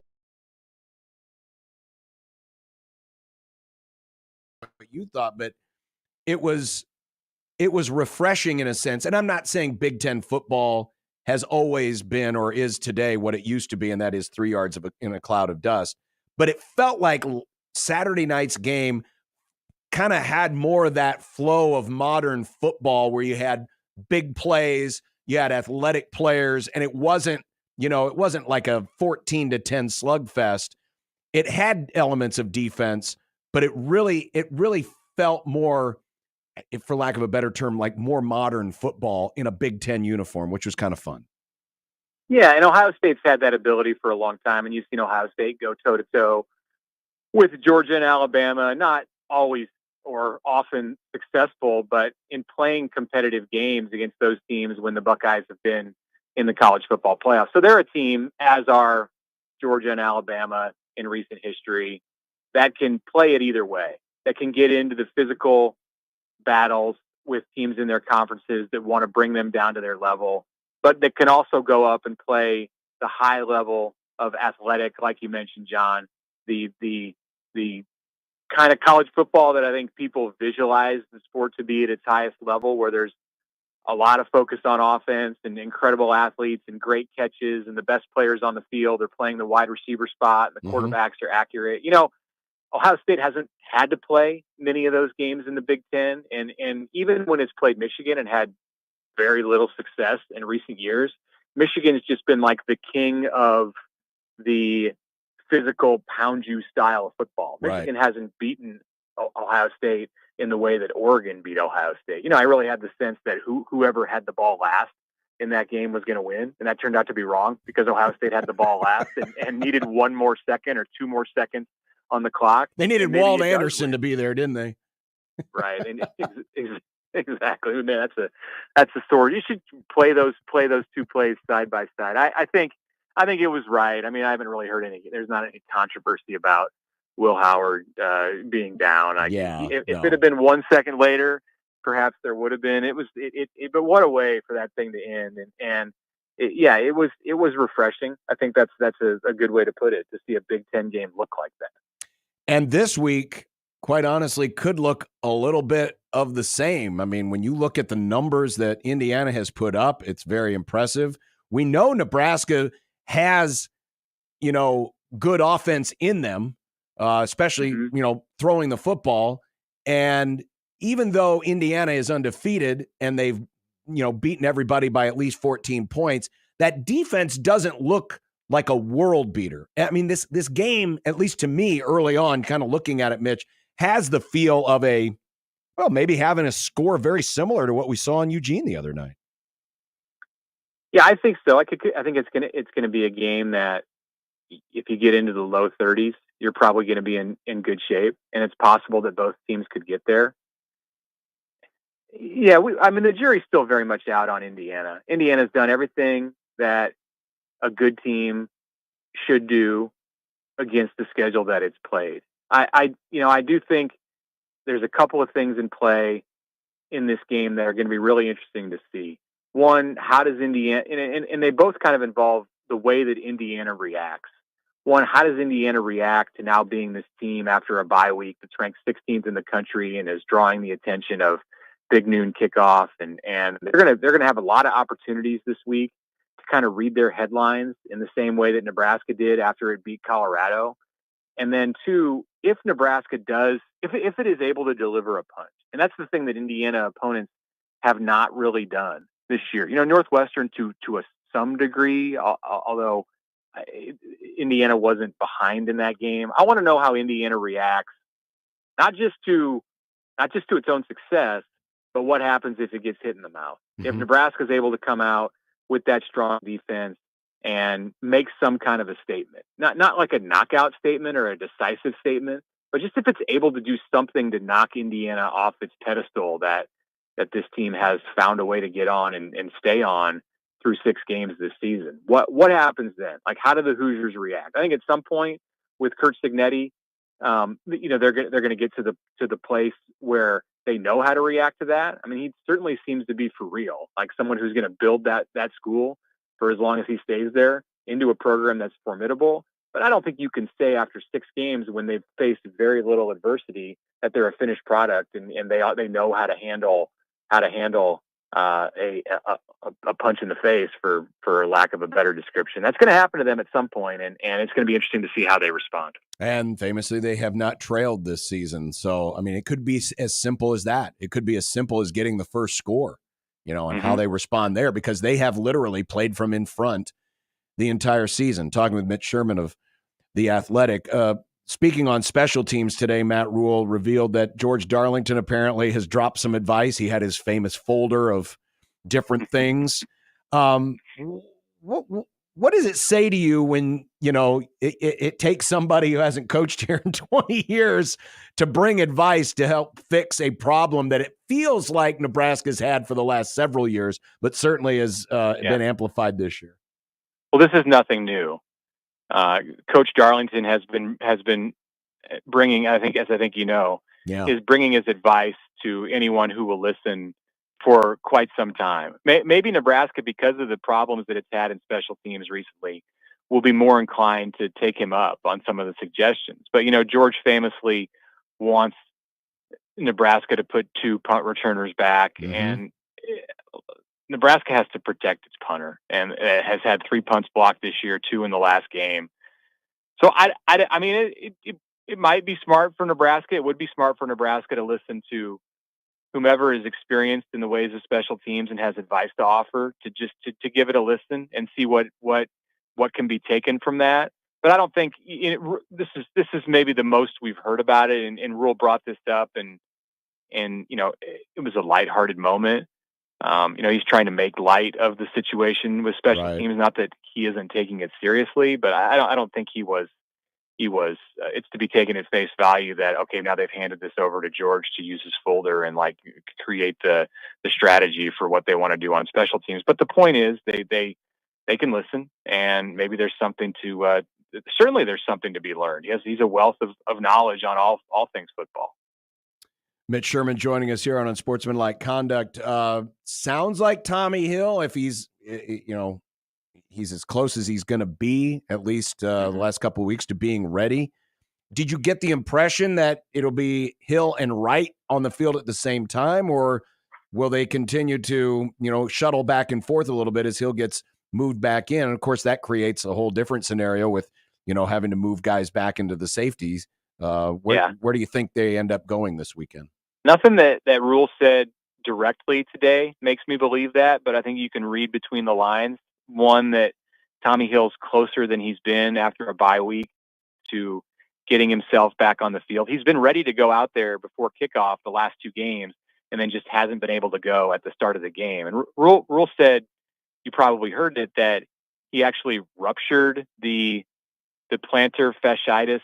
I've never suffered from that, and thankfully, he said this was actually good, that this rupture of the injury occurred because now it can begin to heal. So that happened as he was coming out of the tunnel, or maybe during warm-ups before the Rutgers game. Like maybe Tommy Hill, what I read into it is that, as ugly as that sounded, that he turned a corner. And then with the bye week, there's probably a better chance here against Indiana that he's ready to go than there has been at this point before the Purdue game and before the Rutgers game. So if that's the case, and like he can play a starter's reps, Rule didn't say it's going to be Hill and Sierra Wright, but they gave Sierra Wright a black shirt, and Rule said that. So he's going to be on the field undoubtedly. Marquise Buford has experience all over the secondary. So I think it just gives them more flexibility. They'll play 3 corners or 4 corners if necessary against Indiana, which has a abundance of good receiving talent. And then they'll be able to have some flexibility to move some players and perhaps disguise some things and play extra defensive backs and have depth. So if Hill's back for all reasons that I just mentioned, it's a positive for Nebraska. Would it surprise you, given the week off, that we see some wrinkles we haven't seen before this week, whether it's on offense or defense? It would surprise me if we didn't. Yeah. I think that's one thing that they've built here in year 2 is more depth. And we've seen it some on the offense when they've tried some different formations or personnel groupings, and I'd say more tricks in the offensive system. They feel more comfortable with Dylan Raiola in charge, that he's going to do everything that's needed to protect the football. So they're able to be more creative in some of the stuff they do. And some of it's worked and some of it's not worked, but they've shown a willingness, even in the kicking game and with the fake punt last week, to just do things that are more non-traditional. And after a bye week and going into a game where I think you feel like you're going to need to maximize possessions, this is prime time. And, it's going to depend on the flow of the game. But this would be a prime opportunity for Nebraska to show some wrinkles and some looks that it hasn't shown. And I think the same thing for Indiana coming off of a bye. Look, everything Indiana's doing is working. So why not try some new things and see if those work? Rule alluded to it today when asked about the run game, that what they're missing out of the run game are the explosive runs. Is that all that's really missing from this running game, is just getting a few more explosive runs versus, consistency of, 4 to 6 to 8 yards per carry? I think that's the biggest thing for him. And I think he feels like if they can get those runs, then the defense will have to react in a different way when Nebraska looks like it's in a run set. You have to respect the fact that they have a home run ability, and that can impact Nebraska's opportunities to get more of the mid-range runs. I think they want more of everything. They want to be better in short yardage. They want to be better when it's 3rd and 4, and they have the ability to run football, or 2nd and 6, and then they want to be better at developing a home run threat.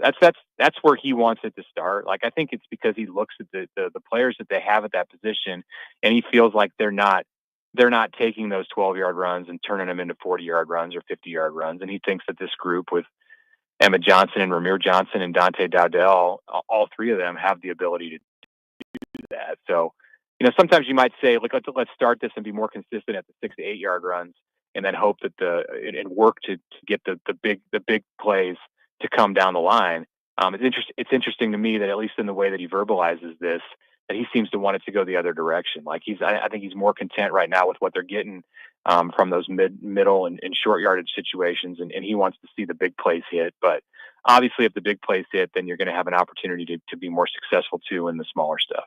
It seemed like a nerve was, at least, if it wasn't touched, it may have been brushed when the question was asked about clock management, and not so much of the criticism he's getting this year here, but he recited a story when he was at Carolina about how people reacted to some of his clock management. How did you read his answer into clock management, which was a big story this past weekend in a number of the games that we saw?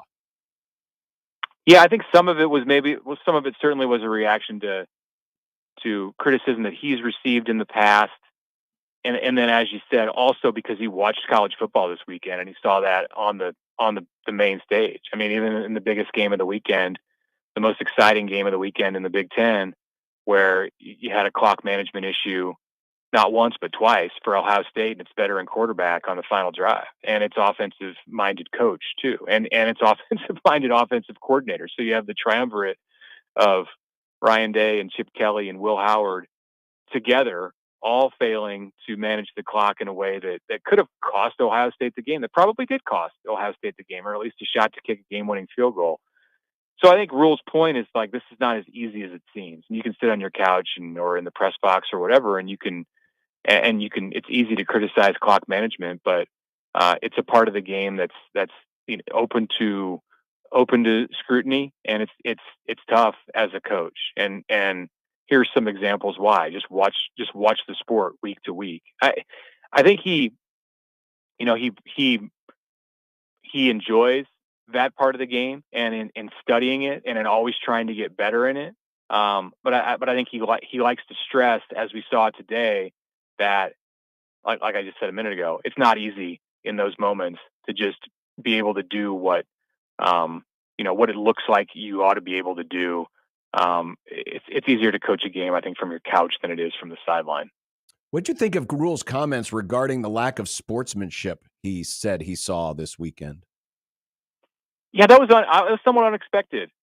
He's a traditionalist when it comes to football, so I can understand where he would see taunting or bad sportsmanship, and he would see that as like a negative reflection on the direction that the sport is going. I think he was just being real and being honest in the moment. Like I don't think he went into Saturday thinking that he was going to study the sportsmanship of players.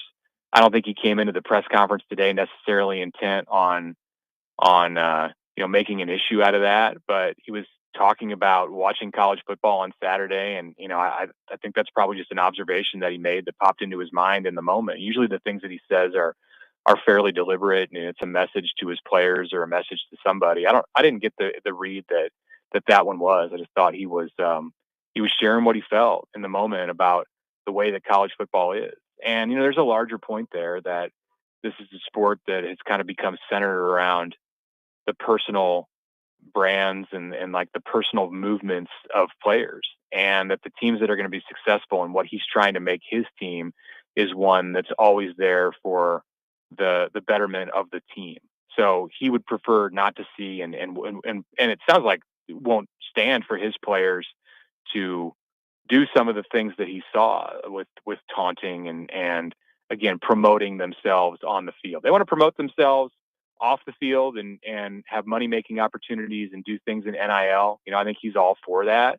But if it comes in front of the team, and if it comes on Saturday on the field when they're in uniform, then I think that's where it crosses the line with him. And you do see a lot of that in college sports today. So he's not, I don't think he's wrong in pointing it out. I just, wasn't necessarily expecting it to come up here on Monday of Indiana week. And Mitch, did you know, speaking of celebratory gestures and taunting, that this motion, usually done by defensive backs, that looks like it's someone putting a sword back into their sheath is actually a seatbelt celebration, like buckle up?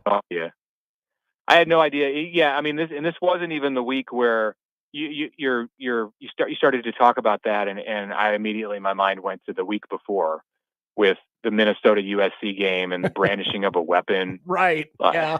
It is a topic in college sports, and he didn't bring that one up. I think maybe if he would have brought that up, and he probably wasn't watching games the week before because Nebraska was playing. But I mean, it is something that's extended from one week to the next in college football. Like if you're hurting your team and you're getting called for penalties because of a silly whatever it is, I had no idea about this sword seatbelt thing. I can't begin to get into that. But I suppose it's an issue in the sport that coaches are taking notice of. By the way, if you're using both your hands to buckle your seatbelt, you're not doing it right. I've never seen anybody use both their hands to buckle their seatbelt, unless they were a little tiny can't baby. Even comprehend it's beyond my needs to be better.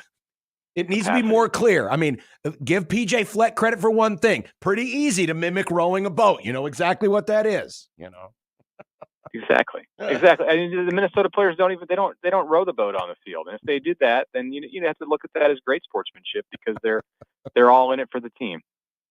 Yeah, but technically, couldn't that be brandishing a weapon? I mean, back in the day, the Vikings, when they would invade a country, they had to row their boat to get there. So, I like that interpretation. Yeah, I'm trying my best. Mitch Sherman of The Athletic. Mitch, appreciate it. Thanks a lot. Have a great week.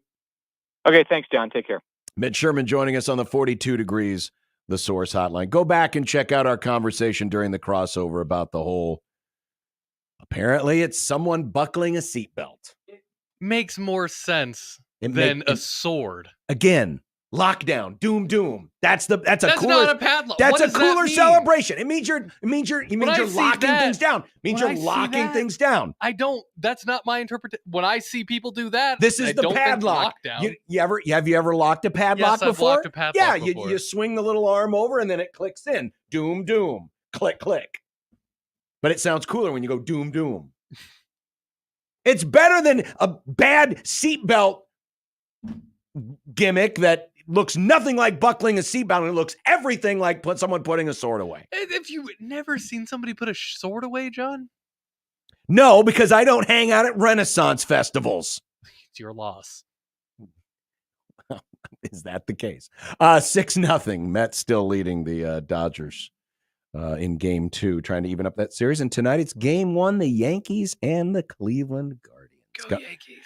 All right, we've got a lot more to come. We will have a lot more on the matchup. We're going to dive into some of the early numbers on this matchup. And as we alluded to earlier, the results of the weekend, even though Nebraska did not play, they were not kind to Nebraska's projections, according to our friend Kay Ford, who, by the way, will join us on Wednesday's program. Kelly Ford of Kay Ford Ratings will join us. Good get me. Good get you.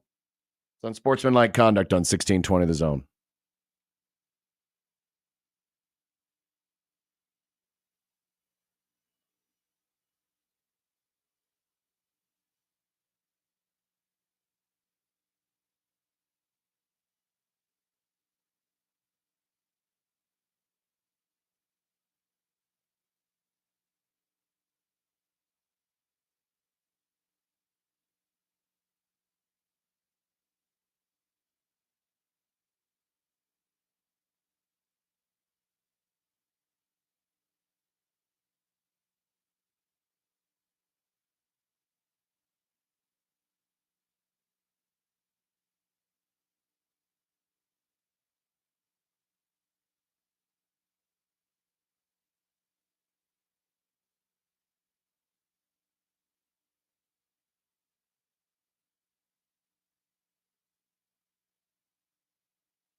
Week 6 of the $25,000 four-quarter pick'em is now open, at least for those of you who get the email every Monday at 10. And how do you get the email? Well, very simple. You become a member of the 1620 The Zone email club. Just opt in to the emails next time you enter $25,000 four-quarter pick'em, or just go to 1620thezone.com right now and get yourself subscribed to 1620 the email. And the reason why it's better to have the picks today than wait till tomorrow when they go live on the website is because the first tiebreaker, the only tiebreaker, as a matter of fact, is earliest entry received among the winning entries. And we have another winner that we will be announcing tomorrow morning. Another person who have come away with $2,500. So check it out. The link will go live on the website tomorrow morning. But for those of you 1620 The Zone email subscribers, check your inbox and get your picks in. 10 games straight up. You might win $2,500 from 1620 The Zone. You could be next. You could be next. So there's a pattern developing, and it's been there. It's just, under the surface, because obviously Nebraska's had other things on their plate instead of playing Indiana as they are this week. But I have noticed it from a lot of different circles that folks downplaying Indiana's 6-0 start because they haven't beaten anybody. Who have you beaten? And so they're not necessarily looking at Indiana's metrics right now and saying, oh, well, big whoop. And it's true. I mean, according to K Ford's power rankings, the best rated team that Indiana has beaten, it was 59, Maryland. Maryland 59 in the current power rankings. The other wins are 71, Northwestern 72, UCLA 110, Charlotte 115, FIU, and Western Illinois is a FCS school. They're not rated by K Ford. So it's like, not that impressive. They haven't seen anybody like us. And yes, it's true. Nebraska's played a tougher schedule. Taking a look at Nebraska's numbers. 36, Colorado.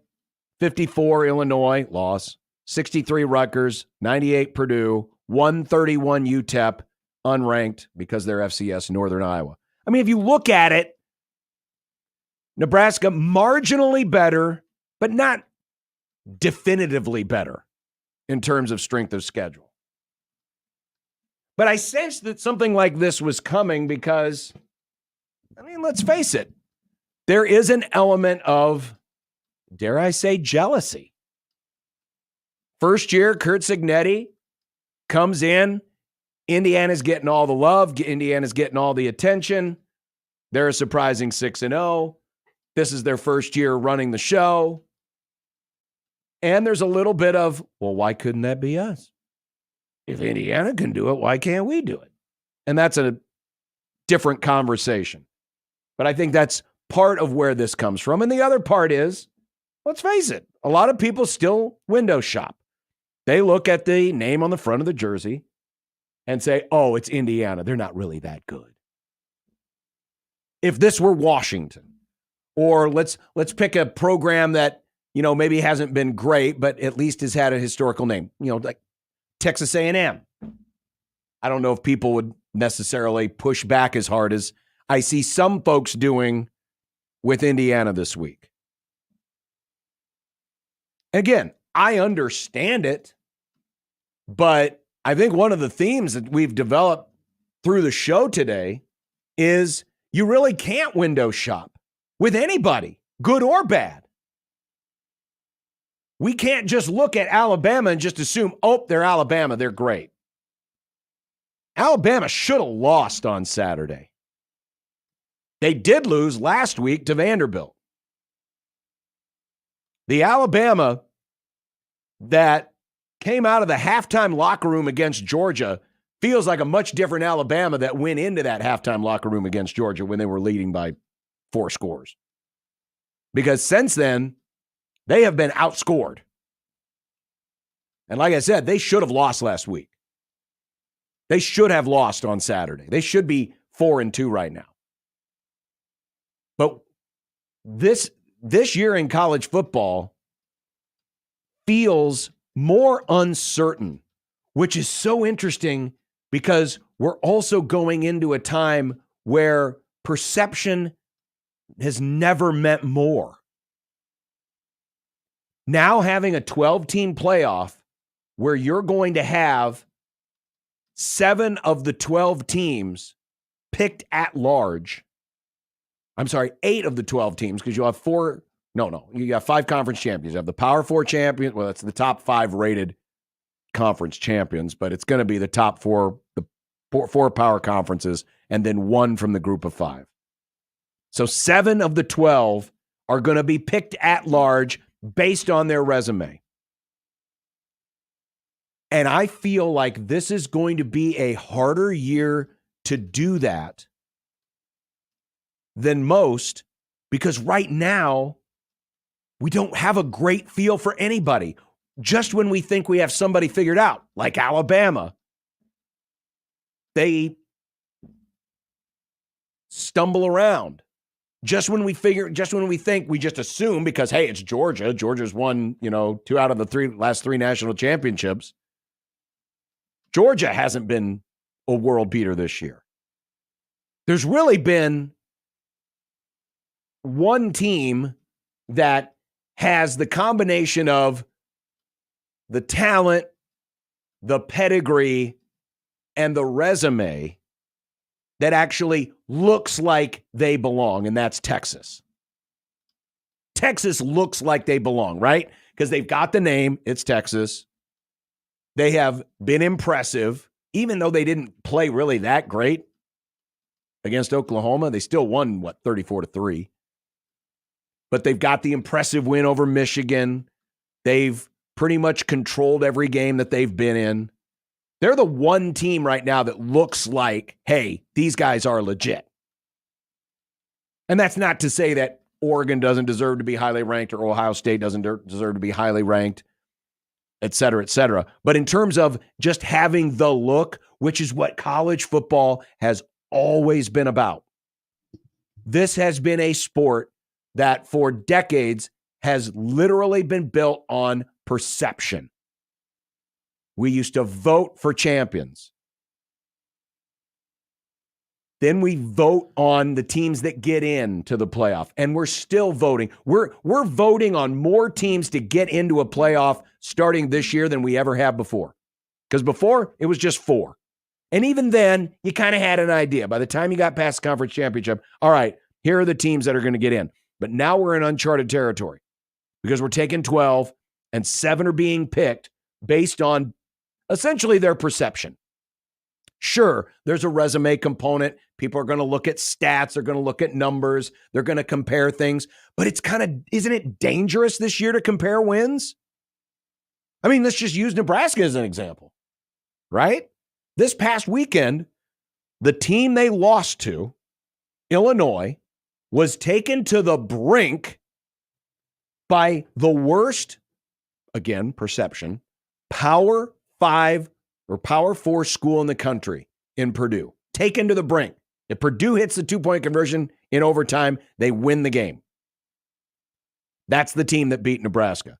So how good is Illinois? How good is Nebraska? Wisconsin. Wisconsin has looked like dead man walking. Dog water. For a while. Lost to said Alabama badly. And just it felt like everything was dead. They go out and they crush Rutgers, who the week before, it was a cage match between Rutgers and Nebraska. And so you look at that and you go, geez, how good. It's hard right now to really get a good feel of how good teams are. So perception has never meant more. Yet our perception is getting kind of blurred by reality and what the teams are actually doing on the field.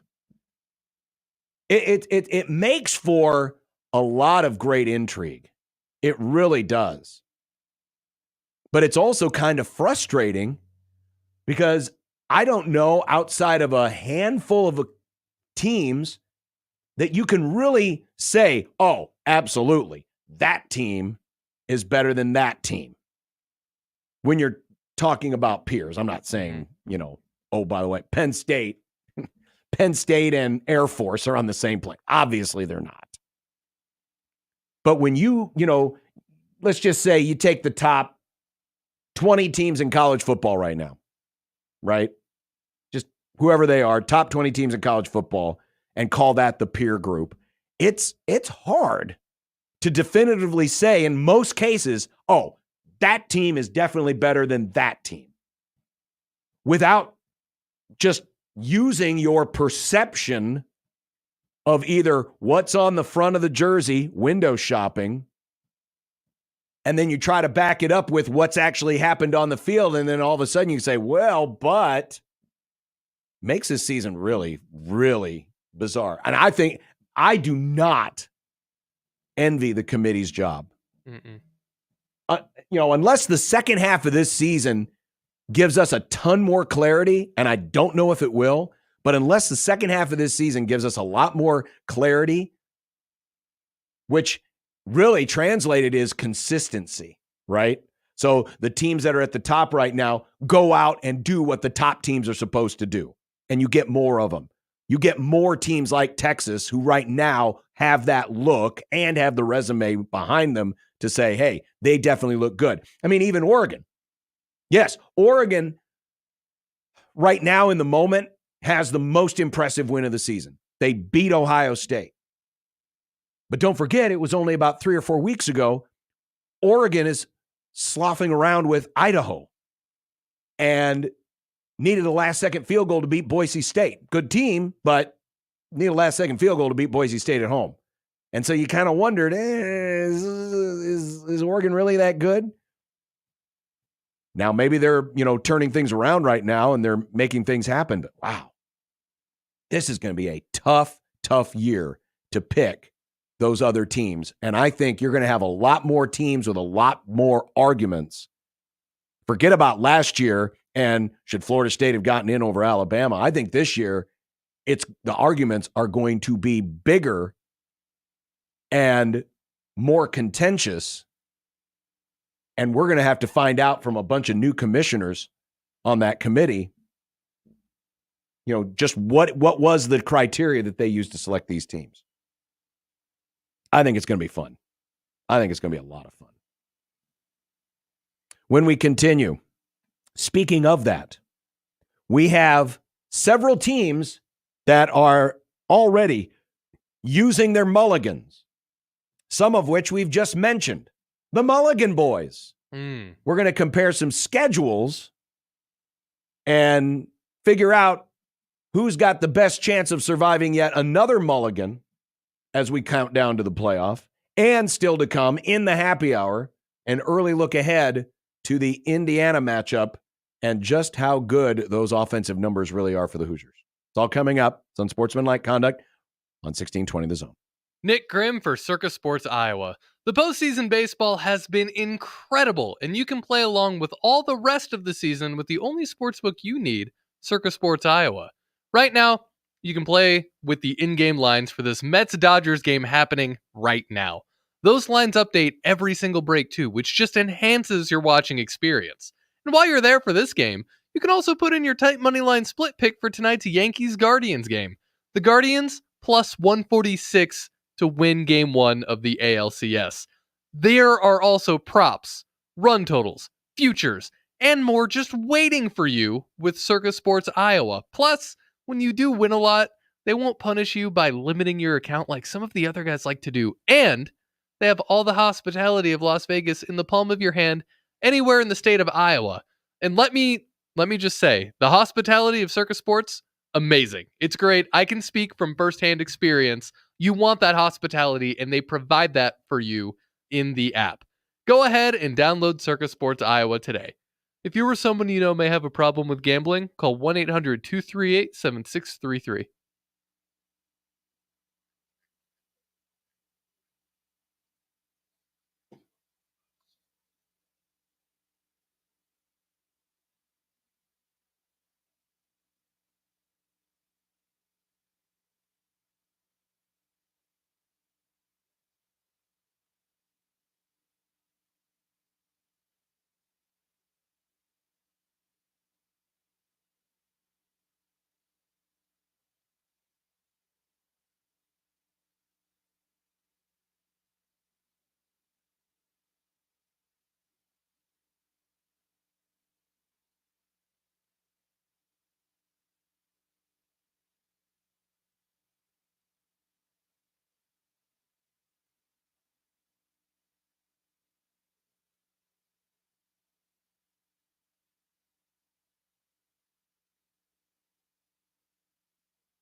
Still 6-0 Metropolitans over the Trolley Dodgers. Nice.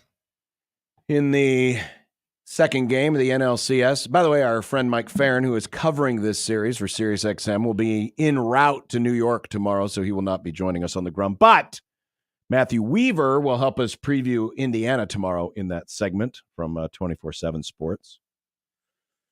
Josh will be devastated to know that he won't have to prepare baseball questions tomorrow. I'm a little bummed by it. There's a lot of baseball things I want to get to. Not just this stuff, but there's a lot of things happening. There's good baseball stuff. Lots of good baseball stuff happening. Did we ever talk with him about Buster Posey? No. That's worth talking about. I know it's old news at this point. Well, but yeah, it is now. It's an interesting dynamic, you know. So we were mentioning last segment about just how difficult it is going to be this year because the perception of a lot of teams in college football is getting altered week to week. You know, let's throw out another team. LSU. LSU loses their opener to USC. And USC now can't finish games, and they have dropped out of the Big Ten race. But what has LSU done? They've managed to win every other game since. Now they're in the conversation. But just how good is LSU? Well, there was an article today on Yahoo Sports from Ross Dellinger identifying 20 teams that have suffered at least one loss but are still alive for the college football playoff. I just picked a handful of them. And by the way, Nebraska was mentioned as one of them. Now, of course, the one mark against Nebraska is they've got a really tough finishing schedule, starting this week with Indiana. But certainly if Nebraska finishes 10-2, they are in the playoff conversation, for sure. I don't think they can lose more than 2 games unless chaos happens everywhere else. But I do think if Nebraska finishes 10-2, we're in the conversation come selection time. But here are just some of the teams right now who have already had to use a mulligan, but have a tough road ahead. And we've identified some, not all, of their opponents. I just cherry-picked who I perceive to be the toughest opponents remaining, just to give you an idea of how many of these heavy hitters might have to use a second mulligan, dare I say a third mulligan, and still be alive for the playoff. So Alabama, they got a hell of a stretch here coming up because they're at Tennessee this week. They're going to host Missouri, and then they're going to travel to LSU. Well, Alabama's got 1 loss. And if you ask the folks down there in Tuscaloosa, they probably have 3 losses because feel like they probably should have lost to South Carolina. But the good news for Alabama is I think they've got at least one more mulligan in there because 2 losses against that schedule, especially with the win against Georgia, is still okay.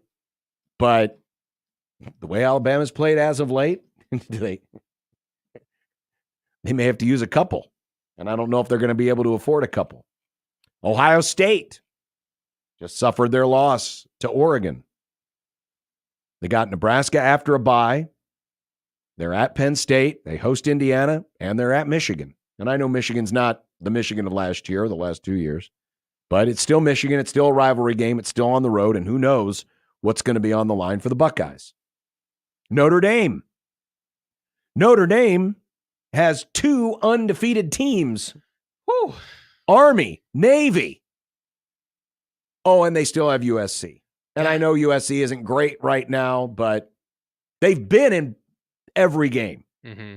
They just haven't been able to finish like this past weekend. That feels like one of the tougher ones out of this group. Well, there's more. Look at Georgia. Mm-hmm. Georgia's got Texas this week. The team that I think right now has both the perception and the look. The perception, the look, and the resume. They've got it all right now. Texas, to me, looks like clearly the number one team. They play Georgia this week in Austin. Then Georgia's got the rivalry game against Florida. And before you roll your eyes at Florida, and I know they just lost their quarterback due to a knee injury, but Florida took Tennessee to the brink. So you can't necessarily count that in the gimme. They still have to go to Georgia, still got to go to Ole Miss, and they play Tennessee. They got three of the biggest heavy hitters in the SEC still left on their schedule, and Georgia's used a mulligan already. I think of all the teams in college football, Georgia can afford at least a second mulligan, maybe a third. Maybe a third. Texas A&M. Thought Texas A&M was dead in the water. Nope. They get LSU. They go to South Carolina, who has been a tough out for everybody this year. And they host Texas. The good news is they've got two of those games at home. But Texas A&M might be able to afford a mulligan, especially if Notre Dame continues to win, because that right now is their one loss. LSU. Don't overlook Arkansas. They just beat Tennessee 2 weeks ago. They go to Arkansas. LSU goes to A&M. They host Alabama. They're at Florida. They play plucky Vanderbilt. And just because I threw OU in there for good measure, that's literally the rest of their schedule. There's not a gimme in the bunch for LSU. Not at all. And then there's Tennessee, Alabama. They go to Georgia, and then they go to Vandy. So these are all one-loss teams right now who most of them probably have at least a mulligan left. Some might have two. But it's a tough road ahead. And then there's a group of other teams who have one loss currently who could end up spoiling things. Now, Clemson's a unique scenario because their best pathway is obviously winning the ACC. And ever since losing to Georgia, stop me, but Clemson actually looks like Clemson again. They've been blowing everybody out. Clemson still has Pitt, who is still undefeated, and they have South Carolina. Texas Tech, maybe putting the Patrick Mahomes logo on their jerseys has been a godsend for them, but Texas Tech has only one loss. It's to Washington State. They're at Iowa State. They've got Colorado at home. They're at Oklahoma State. Now, these teams probably don't have the mulligan that those other teams on the previous page do. But they could spoil things because if any of these teams win out, and I'm saying win out in the regular season, not necessarily winning the conference title. I mean, some of these teams could end up winning out, but still not playing for their conference title because of how everything's gone. SMU. Look at SMU. They get Pitt and Cal. The ACC right now looks real interesting because you've got Clemson, SMU, Pitt. Someone's going to get left out of the championship game between those three schools, assuming someone else doesn't jump in. Oh, by the way, probably two of those three because Miami is in that equation. We haven't even talked about Miami, but Miami hasn't had a loss yet. So those three ACC teams, Pitt, Clemson, SMU, at least two of them aren't making the conference championship game, but could still be a playoff spoiler. Kansas State, one loss. Granted, it's a bad loss to BYU, but they have Arizona, they have Iowa State left.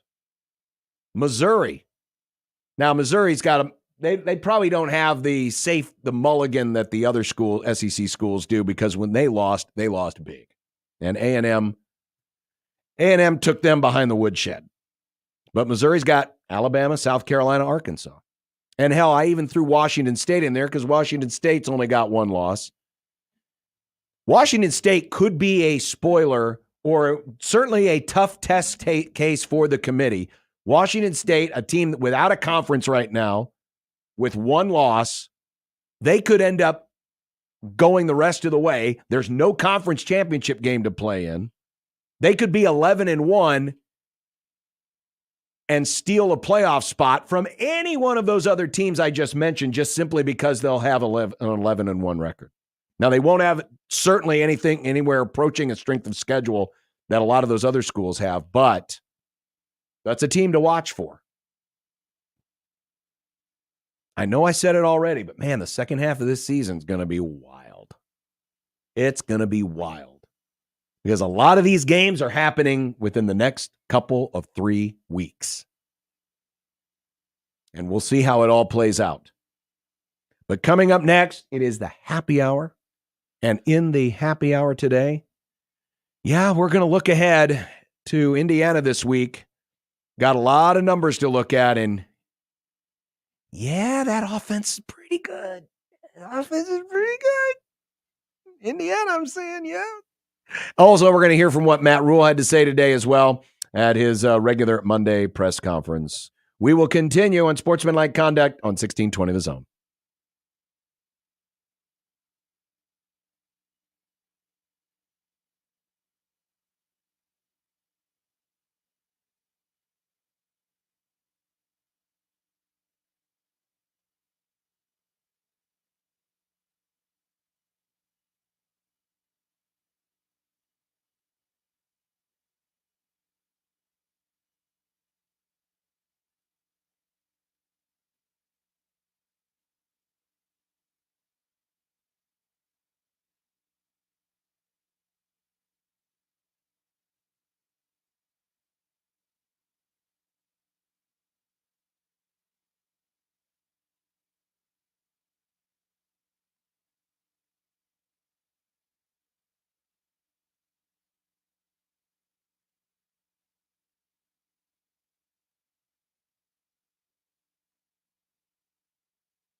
It'd be nice to have a blow Throw. It would be nice to have a blow Throw. It would be nice to have a blow Throw. It would be nice to have a blow Throw. It would be nice to have a blow Throw. It would be nice to have a blow Throw. It would be nice to have a blow Throw. It would be nice to have a blow Throw. from your mom. The happy hour is on the air.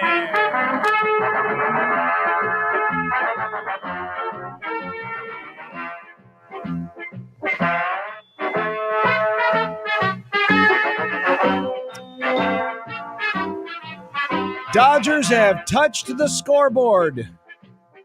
A Max Muncy home run, 6-1 New York, bottom of the fifth. Sean Manaea still pitching for the Mets. Glad you could be with us. Josh will return tomorrow after his brief stay in Chicago, where he finished up the Chicago Marathon yesterday and is now enjoying some R&R. You think he won? You think he won the Chicago Marathon? I would assume no. Is that a thing you can win? I really don't know. I'm not of running. Mm. I mean, I know that there are, you win the Boston Marathon. I don't know if the Chicago Marathon's the same thing or if it's just I don't know. He feels like a winner in life because he ran. Maybe that's the winning. That's where the winning The is. real winning were the marathons we ran along the way. Sure. Why not? Why not? But either way, Josh will be back with us. Congrats, Josh. Tomorrow. Yes, congrats indeed. As we get into some of the numbers this week, let's start with the K Ford update. Mm-hmm. And even though Nebraska did not play, their rankings and the rankings of their opponents had an impact on this past week. So last week at this time, Nebraska was projected for 7.3 wins and had a 32% chance of at least getting to 8 wins. 69% chance of getting to at least 7 wins. But thanks to some movement around them, Nebraska actually dropped a spot in K Ford, and some of their opponents got stronger. For example, Wisconsin. Wisconsin blowing out Rutgers at Rutgers, a team that Nebraska went to the wire with 2 weeks ago. The Wisconsin game, which last week was a 58% chance of a Nebraska win, is now a 44% chance of a Nebraska win. It has flipped. It's sub 50% now because Wisconsin shot up the power rankings. They're 27th. The Iowa Hawkeyes dominated a Washington team that the week before defeated Michigan. The Iowa game has gone from a 36% chance of a Nebraska win down to a 30% chance of a Nebraska win. And Indiana, even though neither team played last week, the adjustment in the power rankings, the Indiana game has gone from a 30% chance of Nebraska winning to a 28% chance of Nebraska winning. By the way, the point spread, when it came out yesterday, was at 4.5. I believe at some places it may have opened at 3.5. I'm going to get an update here. The bettors have come in strong for Indiana. The spread has gone from 4.5 to 6.5 in favor of the Hoosiers. Do these adjustments make you a little more concerned about Wisconsin? I mean, watching Wisconsin the last 2 weeks has made me more concerned about Wisconsin, yes. Mm-hmm. Absolutely. Do I feel as confident in saying that Nebraska will win this game by double digits? Yes, I'm not very confident about that. But we'll see. We'll see. Nebraska now is sitting at 37% chance of winning 7 games, 24% chance of winning 8 games versus last week where it was 36 and 29% respectively. So the results of this past weekend did not help Nebraska's perception in terms of power rankings. We'll talk more about that with Kelly Ford when he joins us on the program on Wednesday. But looking at some of the numbers now for this matchup between Nebraska and Indiana. The website Game on Paper provides us with some interesting charts. I'm going to blow this up a little bit so it's easier to see. Blow it up. But this is, I don't know what they call this, a hemispherical graphic or what. It's basically, think of it as a big wheel, right? And the spokes, on each of the spokes on the wheel represent a statistical category. And these are all analytics in terms of statistical categories. So the goal here in all of this. It's a wheel graph. They just call it a wheel graph? Okay, well, that makes it easy. But the bigger your circle is, the better you are. Because if, it's by percentile. So if you're in the 100th percentile, or I guess you can't technically be in the 100th, you can be in the 99th percentile. That means you're at the very top of the sport. And so again, the goal here is to have the biggest, best, most perfect circle possible. And so what I did here, for the purposes of those watching in on zonetv.live, is I put Nebraska's offense versus Indiana's defense and vice versa. And as you can... Radar chart. It's called a radar chart. Radar chart. Thank you, Jordan. That's even better. That's a cooler name. Actually, it kind of looks like a spider web. But anyway, if you look, a lot of Indiana's defensive strengths match a lot of Nebraska's offensive strengths in terms of havoc. We talk about havoc all the time. Plays that are disruptive to an offense, a pass deflection, an interception, a breakup, a sack, or a tackle for loss. Nebraska is above the 75th percentile on offense in preventing havoc, and Indiana's defense is above 75% percentile in creating havoc. Same thing with success on early downs, success on even in rushing per play. We think of Nebraska's running game as not being great, but in terms of their rush EPA, it's still just a little bit below 75th percentile. So it's not bad. It really isn't. The one area, and we say the weaknesses match up with the weaknesses. The reason why Nebraska's wheel looks like a disfigured Pac-Man, and the same with Indiana, is that on both sides, both offense for Nebraska, defense for Indiana, the rush explosiveness isn't good. Nebraska is not a great explosive team in terms of running the ball, but Indiana is not a good team in defending explosive run plays.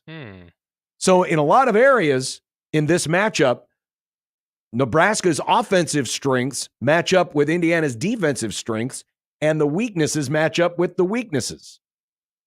There's really not one area. I suppose if there was one area where Indiana appears to have a pretty decent edge, it's in yards per drop back. So anytime your quarterback drops back, divided by the number of yards, or the number of yards is divided by the number of total dropbacks.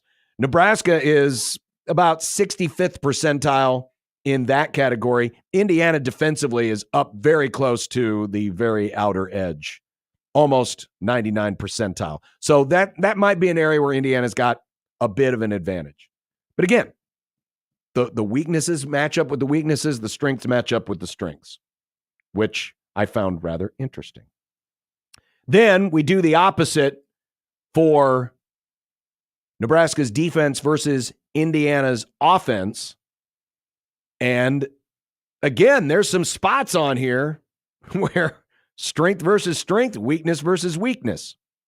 Indiana, in a lot of their passing offense, and we'll see that here in just a minute when we talk about some of the individual players. Passing success rate, yards per drop back, passing EPA, which is expected points added, non-explosive EPA passing. Indiana is basically at the top of the charts. Nebraska defensively, not quite as good, but still, that's some of the areas where it is strongest. But in some of the weakness areas, like average distance on third down, rushing EPA per play, surprisingly, Nebraska, as good as their rush defense has been, is only around the 50th percentile in terms of rush EPA per play. And this is all weighted based on who you have played.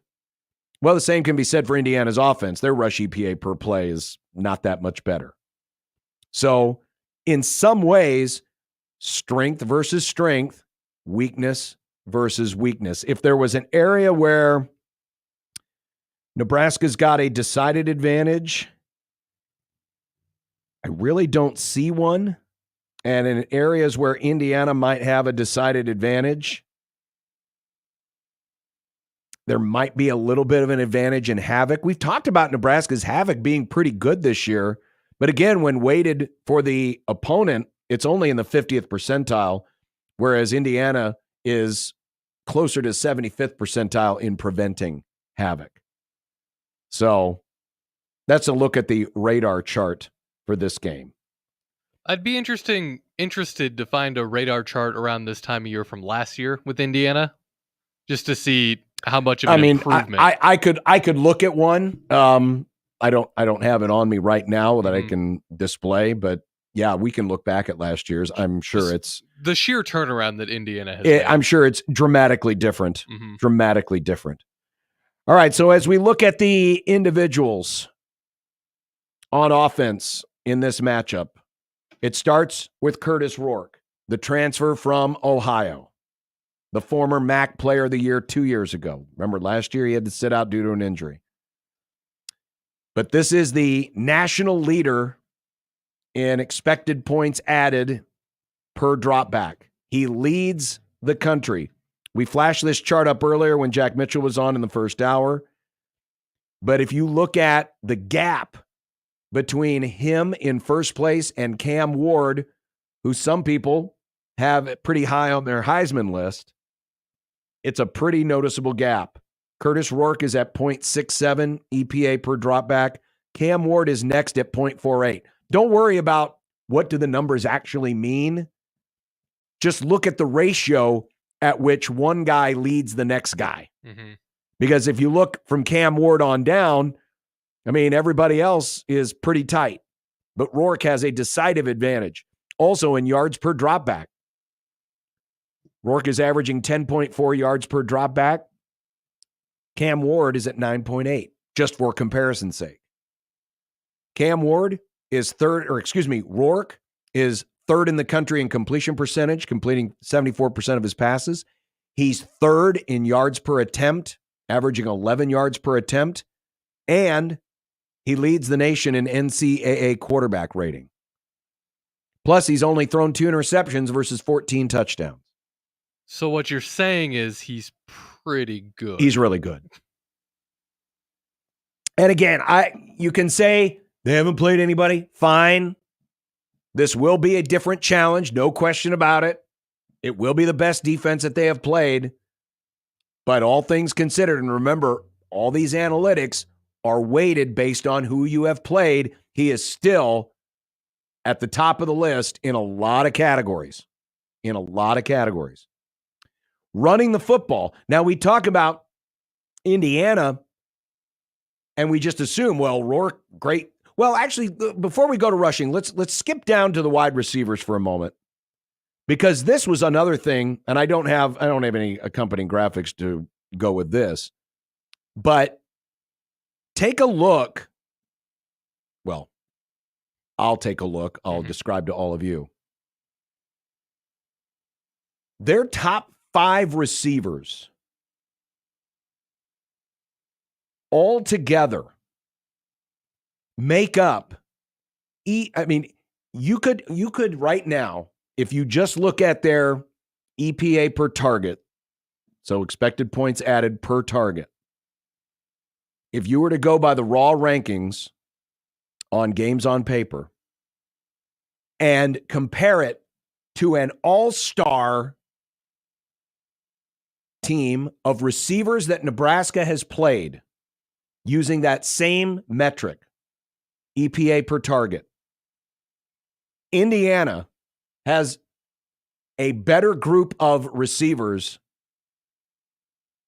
than an all-star team of receivers they have faced. Again, this is only based on this statistical category. So I'm not saying these receivers are better than Travis Hunter, that these receivers are better than Pat Bryant, for example, at Illinois. Just using the numbers, using the metric, this group of receivers ranks really, really high. Miles Cross is 28th in the nation, all receivers in EPA per target. Omar Cooper, 33rd.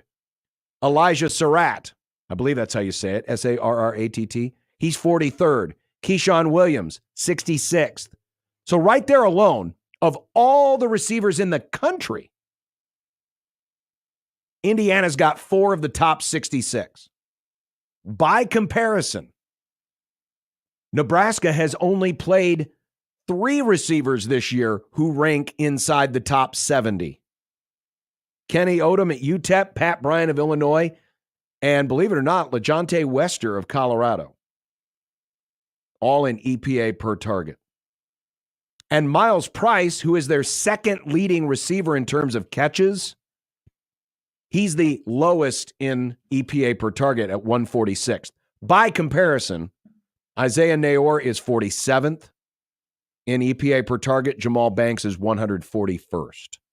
Now, this is just one analytics statistical category, but I use that to make the point that these receivers have, they haven't not only impressed on the field in terms of their traditional stats, but the analytics like them as well. As a group, this group has 1,900 yards receiving. They average 15 yards per catch, and they've scored 15 touchdowns.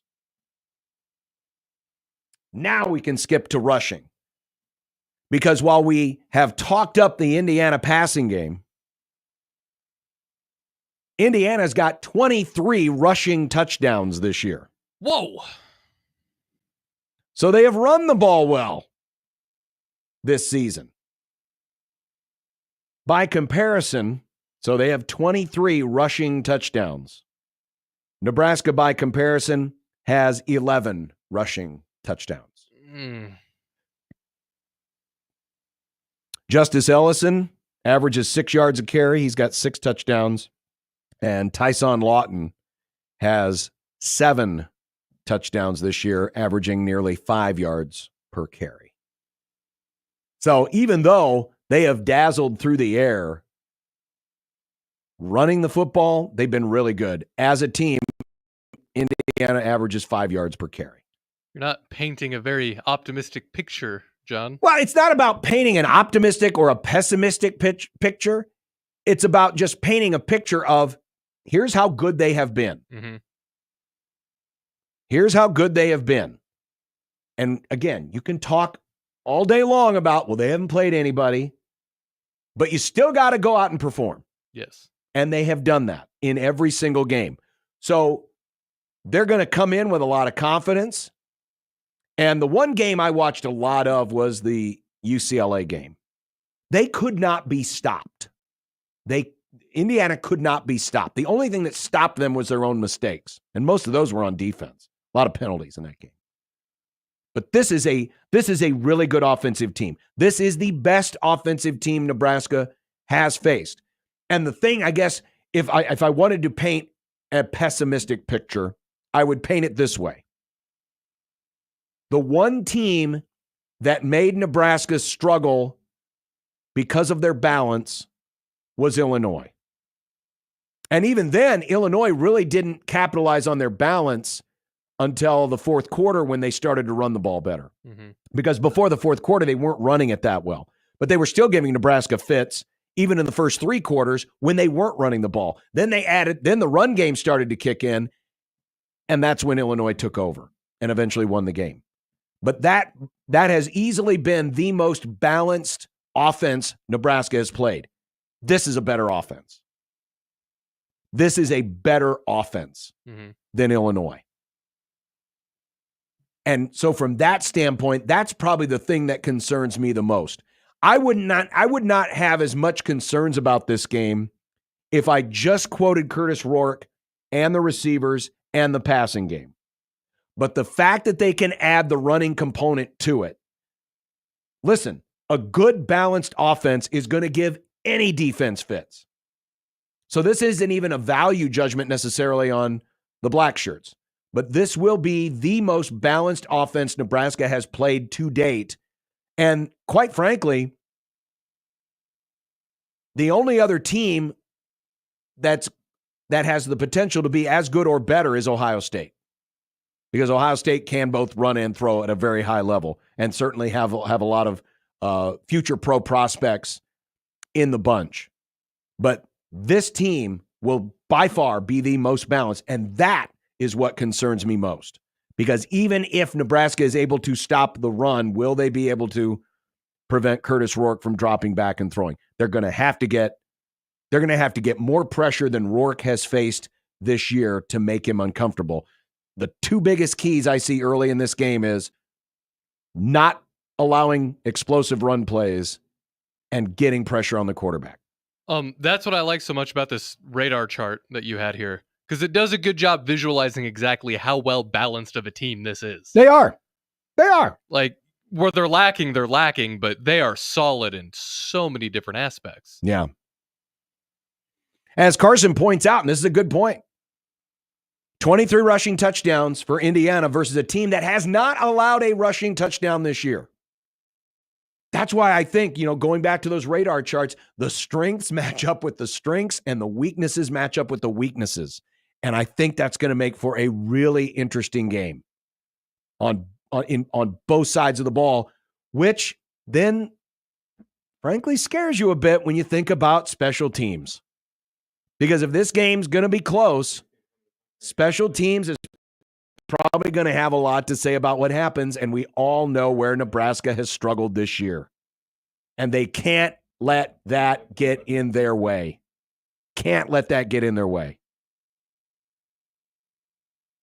So I completely get why Indiana is favored, why they're favored by this much, why the bettors have come in early on Indiana. I get that.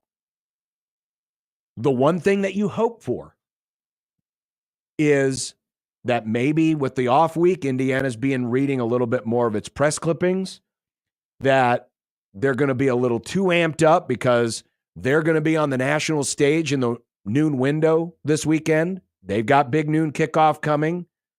They've got the potential to have a huge audience. They've never had a chance to host anything like this before, and maybe that'll get into their heads. And Nebraska at least has been there, done that. They had that high-pressure game against Colorado, so they're a little more, I guess, prepared for it. And as we know, a lot of this game is also played between the years. To make a callback to earlier in the program, you hope they Cowboys themselves. Well, no one's that mentally weak. By the way, the Dodgers are staging a comeback. Woo! 2-run single on a ball that snuck underneath Pete Alonso's glove, and it's now 6-3 Mets in the 6th. So the Dodgers are staging a comeback. Only 1 out, 2 on, and Max Muncy, who got the scoring started an inning ago with the home run, is at the plate now against the Mets bullpen. Before we go to break, let's go to Grant, who's on the 42 Degrees of Source hotline. Good afternoon, Grant. Hello, how are you? Good. I think there's a misconception about Indiana. They played Indiana State, who was a miserable team. They scored 77. Mm-hmm. So those numbers are so inflated. Their offensive line is not very big, not mobile. Their back end on the defensive backs are very slow. They have played nobody. Those numbers are not even close to reasonable. So I don't know why we're worried about that. So you're not impressed at all that they have gone out there and even against these so-called mismatched foes, they've gone out and dominated every one of them. Yeah, not a word. I mean, they played Indiana State, UCLA. Nebraska played Northern Iowa. Right. And then they're about it. UCLA's probably about as good as Northern Iowa. To be quite honest. North Dakota State's probably better. South Dakota State's better. I mean, well, we're not, but neither of those teams played those schools, so it's really immaterial. Right. I got my point. I guess my point is this, Grant, is that yes, has Indiana played a weak schedule? Yes, but I wouldn't say Nebraska's played. They haven't played a dominating schedule either. But they have not played defensive line as dominant as ours, and and Nebraska hasn't played an offense as good as Indiana's. Right? Because do we know Indiana's offense is good? I mean, if you watch them, Grant, yes, you can say, say what you want about UCLA, but those are still top rate. Those are still highly recruited players. That skews the number. Everybody scored 40 against UCLA this year. Minnesota didn't. Well, they still beat them. They did. Yes, they did. Yes, they did. Yeah. Okay. I mean, we need to slow down on the Indiana hype. Until they win something. All right, so you got to score. You got to score. What do you think? How much does Nebraska win by?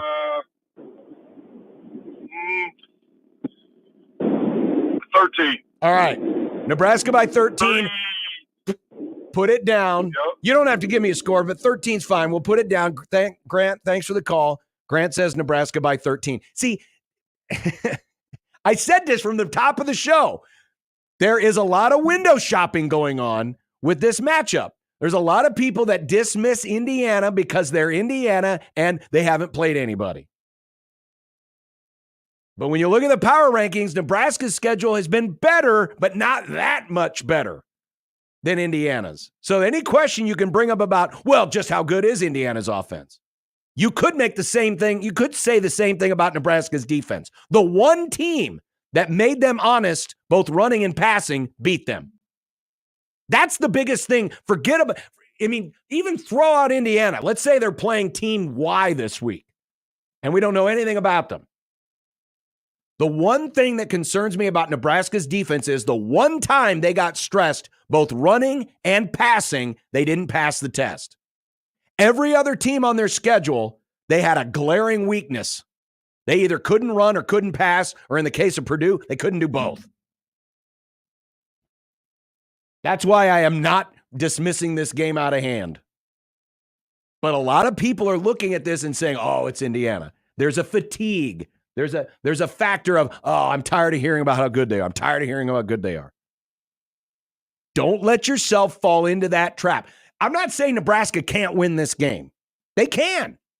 If they play clean football and don't screw it up on special teams, they can win this game.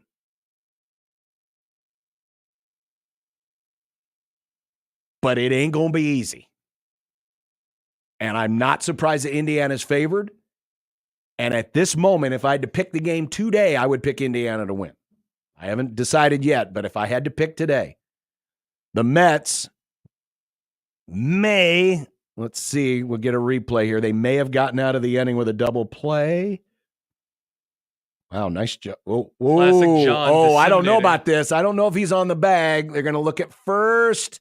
He is. He is on the bag. Wow, Pete Alonso, good play at first.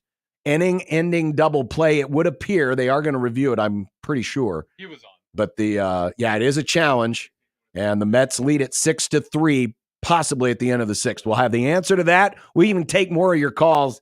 If you feel as strongly about this game as Grant, go right ahead. I am willing to listen.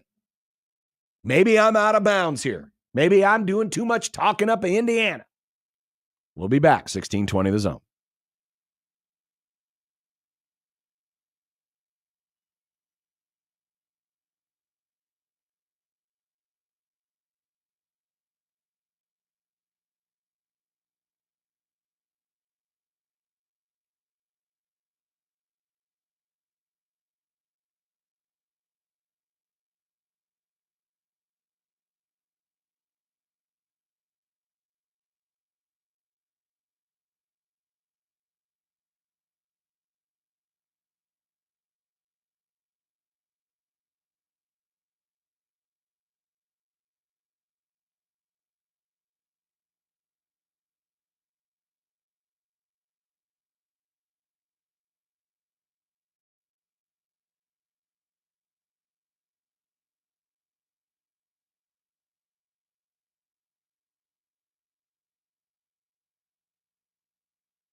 Grant's calling. God bless you, Grant. I'm glad you're out there. Thanks for calling. Keep listening.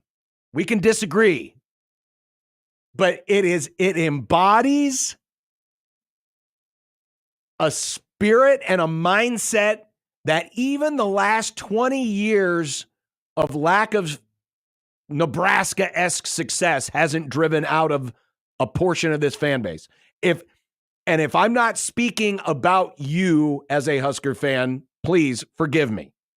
But there is still a healthy element in this fan base that will not allow itself to go there in terms of acknowledging another program's success, because that program has always been perceptibly worse than Nebraska. We saw it with Northwestern every single year. Northwestern game comes up, oh, it's just Northwestern. To some people, I saw this on the YouTube comment section, Carson says, I hope Grant is right, but I also remember that same argument when we played Illinois, where there's just this element of, well, we're Nebraska and they are X, and X equals Indiana, Northwestern, Illinois, Purdue. I'm not saying, and if I'm not speaking to you, then do not take offense, but there is an element of this fan base that will not allow itself to acknowledge another program's success if that program perceptively isn't historically great. Oh, let me cook. It's something I'm workshopping. I'm in the kitchen right now. All right. So, sunk cost fallacy, right? You invest all your time and energy into this thing. Mm-hmm. Do you think there's an element of that to a lot of the fan base too, where they've invested all of this time and literal money with merchandise and stuff, maybe even donating, into this team that just refuses to give a good return on investment? But do you think people are just too stubborn to want to admit to themselves that it was a waste of their, quote unquote, waste of their time and energy or bandwidth? I mean, sure, it could be. I mean, and I think another part of this is the jealousy factor that a program like Indiana, that has never had a 10-win season, that's had the third fewest bowl appearances of any power conference school in history, gets this new coach who brings in a lot of dudes from his former team, finds this good transfer quarterback, and has turned it around like that, whereas Nebraska's been waiting for that turnaround, and it's come along a lot slower, and it's still in the process of coming around. So I think part of it might be just a fact of, well, they can't acknowledge it, or they don't want to acknowledge it because, well, damn it, they're doing it and we can't. Why can't we? We're Nebraska. We put more money into this thing. We got better facilities, got more fan support. All of this stuff. And it's one of those maddening things about sports. Here is Matt. Matt, thanks for joining us. You're on the zone. Hey, thanks for having me. Sorry, I'm going through a car wash right now. Hopefully it's not too loud. No, it actually sounds pretty clear. All right, awesome. I appreciate that you guys cover Husker sports all throughout the Bay. But there's the but. Yes. I've got a son that's on a team, and it's not that I know everything at all, but with the limited information that you have, sorry, this where it's getting loud here with the car wash. I just get annoyed by the amount of information that you say that, I don't know, you offer information as if it's factual, when it's really just, you're taking bits and nuggets from news conferences and taking it and portraying it as fact, when really everyone is guessing at what's going on behind the curtain. Can you give me an example? I appreciate the coverage. Can you give me an example? The passion. Can you give me an example? Yeah. Let's I like the way. I guess whether it's the inner workings of who's getting the ball, who's happy, who's not happy, who's performing performing at a high level, who's not. Okay. Sorry. I mean, is there a specific player or something that we've commented on recently that is? No. Okay. No, I don't want to get into specific players. It's more just, and I appreciate the passion of Husker Nation because I'm a lifelong Husker fan. Sure. It's just everybody. Matt, you're breaking up. I got to let you go. I appreciate it. Lamestream media, John. I mean, a lot of what we do is, we present a lot of things. We present a lot of audio. We'll have some Matt Rule audio coming up next, as a matter of fact. I'm not speaking for me because I don't know anything, but you and Josh both know your stuff too. This is me saying this. You're not just cherry picking things. You guys know what you're talking about. I mean, do we have our own agendas? Of course we do. I'm not going to lie about that. But, I'm not really sure. I wish you could have given me a specific example. A concrete example. So I'm not saying it hasn't happened, but I would have preferred an example just so I got a better idea of where he's coming from. Here's Jim before we go to break, and we will hear some Matt Rule audio, some factual Matt Rule audio that was actually said by Matt Rule, not edited in any way other than for clarity. Hello, Jim. How are you guys? Good. First-time caller. I'm 63 years old. I've been a Husker fan since I was 12 years old.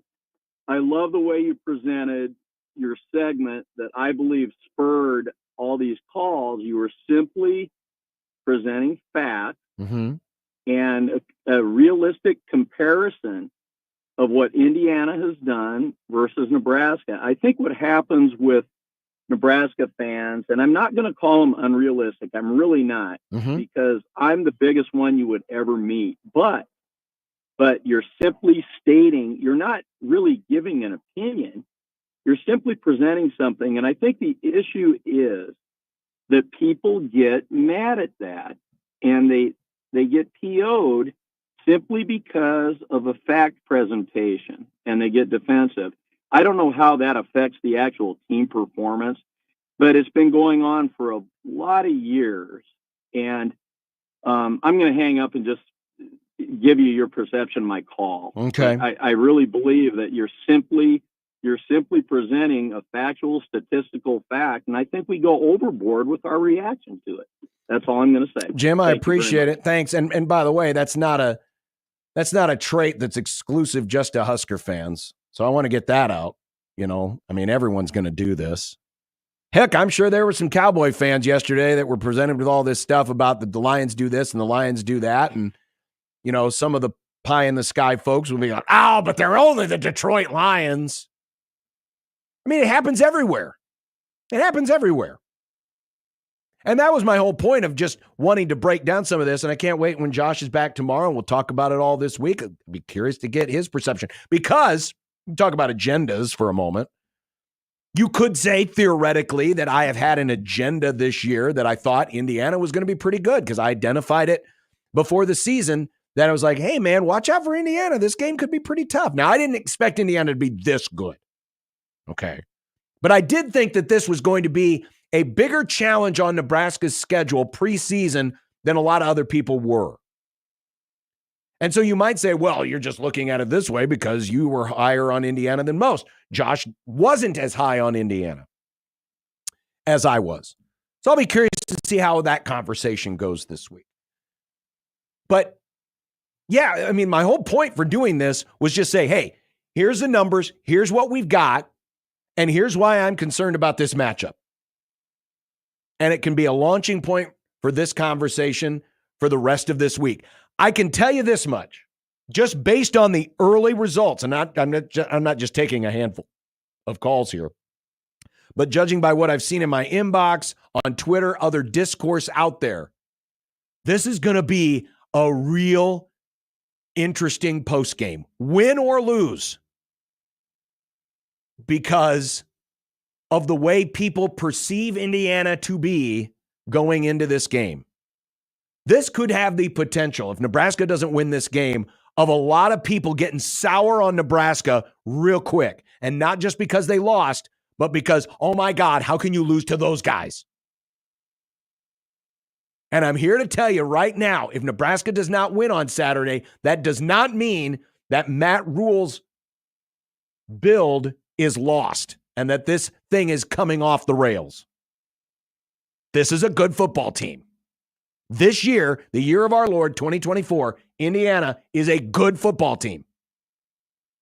And Nebraska is a good football team. And sometimes good football teams lose to other good football teams.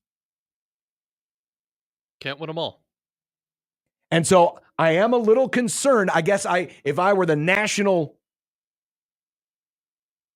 take service instead of the National Weather Service, I am issuing an overreaction watch for this weekend. What are you doing? No. Oh. I am issuing an overreaction watch to this weekend.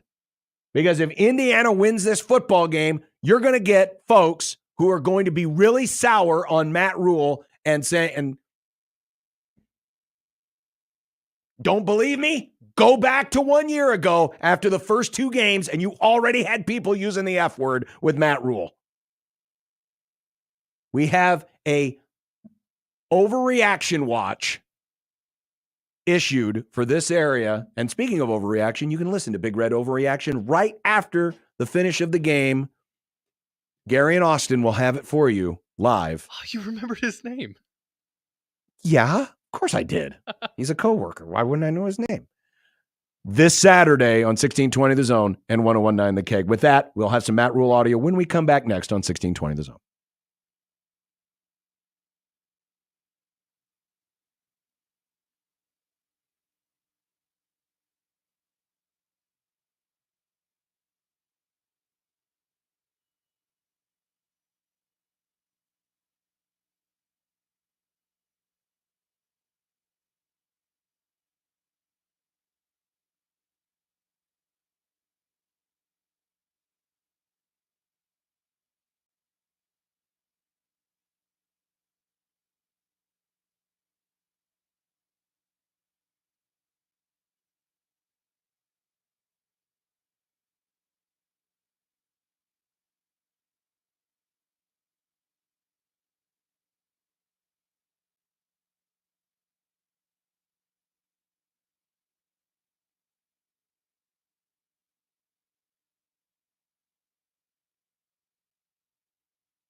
you get coached, the more we have to then coach. The only one who could ever reach me was the son of a preacher man. We're going to absolutely murder you. I just think grass is better. Our kids, they're on an iPad nowadays. They're on their phone. They're doing something, and there's just not a lot of frustration in their everyday lives. It's 4th and goal every single day in our building. A lot of times coaches will say, like, hey, we're going to keep it vanilla. We're not doing that. It's painful right now. It's painful. It's painful. If we die, we die. By the way, I want to correct something I said from the last segment. Austin Jacobson is not a co-worker of ours, even though he is co-hosting Big Red Overreaction with Gary. The only reason I can say that is it's obvious. His profile pic, he's wearing a suit and tie. We don't take pictures in suit and ties here at NRG Media Omaha. I don't own a suit. I have a couple ties. So no suit. Either way, Gary and Austin will have Big Red Overreaction. He's a friend of the station. He's a friend of the station. Absolutely. A friend whom we all know his name frontwards and backwards. He's a Jags fan. Not Jags, Panthers. He's a Panthers fan. Wow. Either way, neither one is a good choice. Far be it for me to talk up Indiana. Matt Rule can do it for me. They're top 10 in the country in offense. They're top 10 in the country in defense.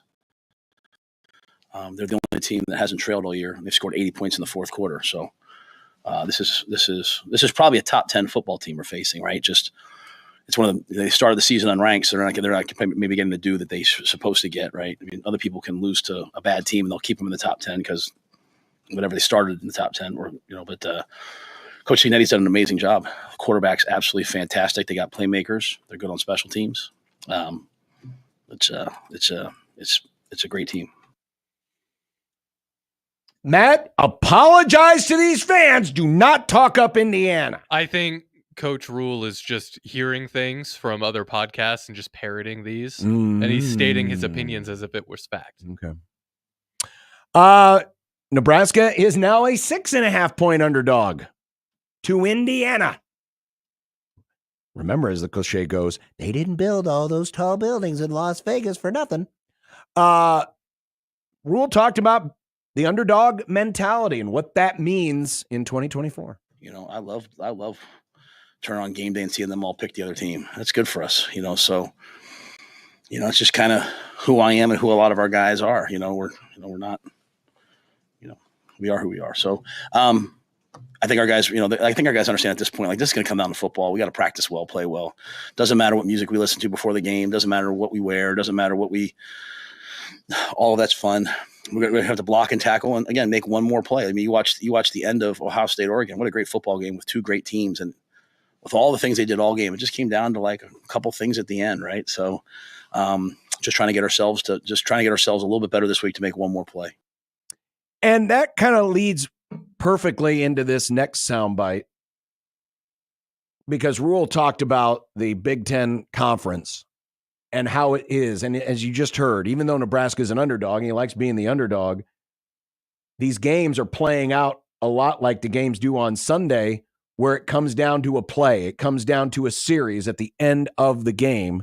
Here was Matt Rule talking about how the Big Ten Conference and how these games are playing out just like NFL games. A good year in college football moving forward is going to be like 8-4, 9-3. It's just what it is. It's why, there's a lot of teams that do really well, but they're not playing who we're playing. It's just a different league, right? And the Big Ten, the SEC they've just evolved, right? And then, so, you look at the statistics on traveling, multiple time zones, what that's doing to teams. I mean, I just think it's all really interesting. It's all about how healthy you are. There's not as many, take the game off games. You have to be ready to play every week, and people are battling. And again, now teams are losing on the last play of the game, right? I mean, Illinois has done a great job. Brett's done a great job. They won 2 games in overtime, right? I mean, it's just kind of what the Big Ten is going to be, I think, moving forward. It's going to be like the NFL. I hate to be prisoner of the moment and say it was never like this back in my day, but it does seem like the gap has narrowed. I mean, just go back and look at some of the results when Nebraska was in its heyday. And week to week, it'd be Nebraska 63, Iowa State 10, Nebraska 56, Kansas 3, Nebraska 49, Kansas State 7, And you'd look at other great programs, and you'd see Alabama 47, Vanderbilt nothing.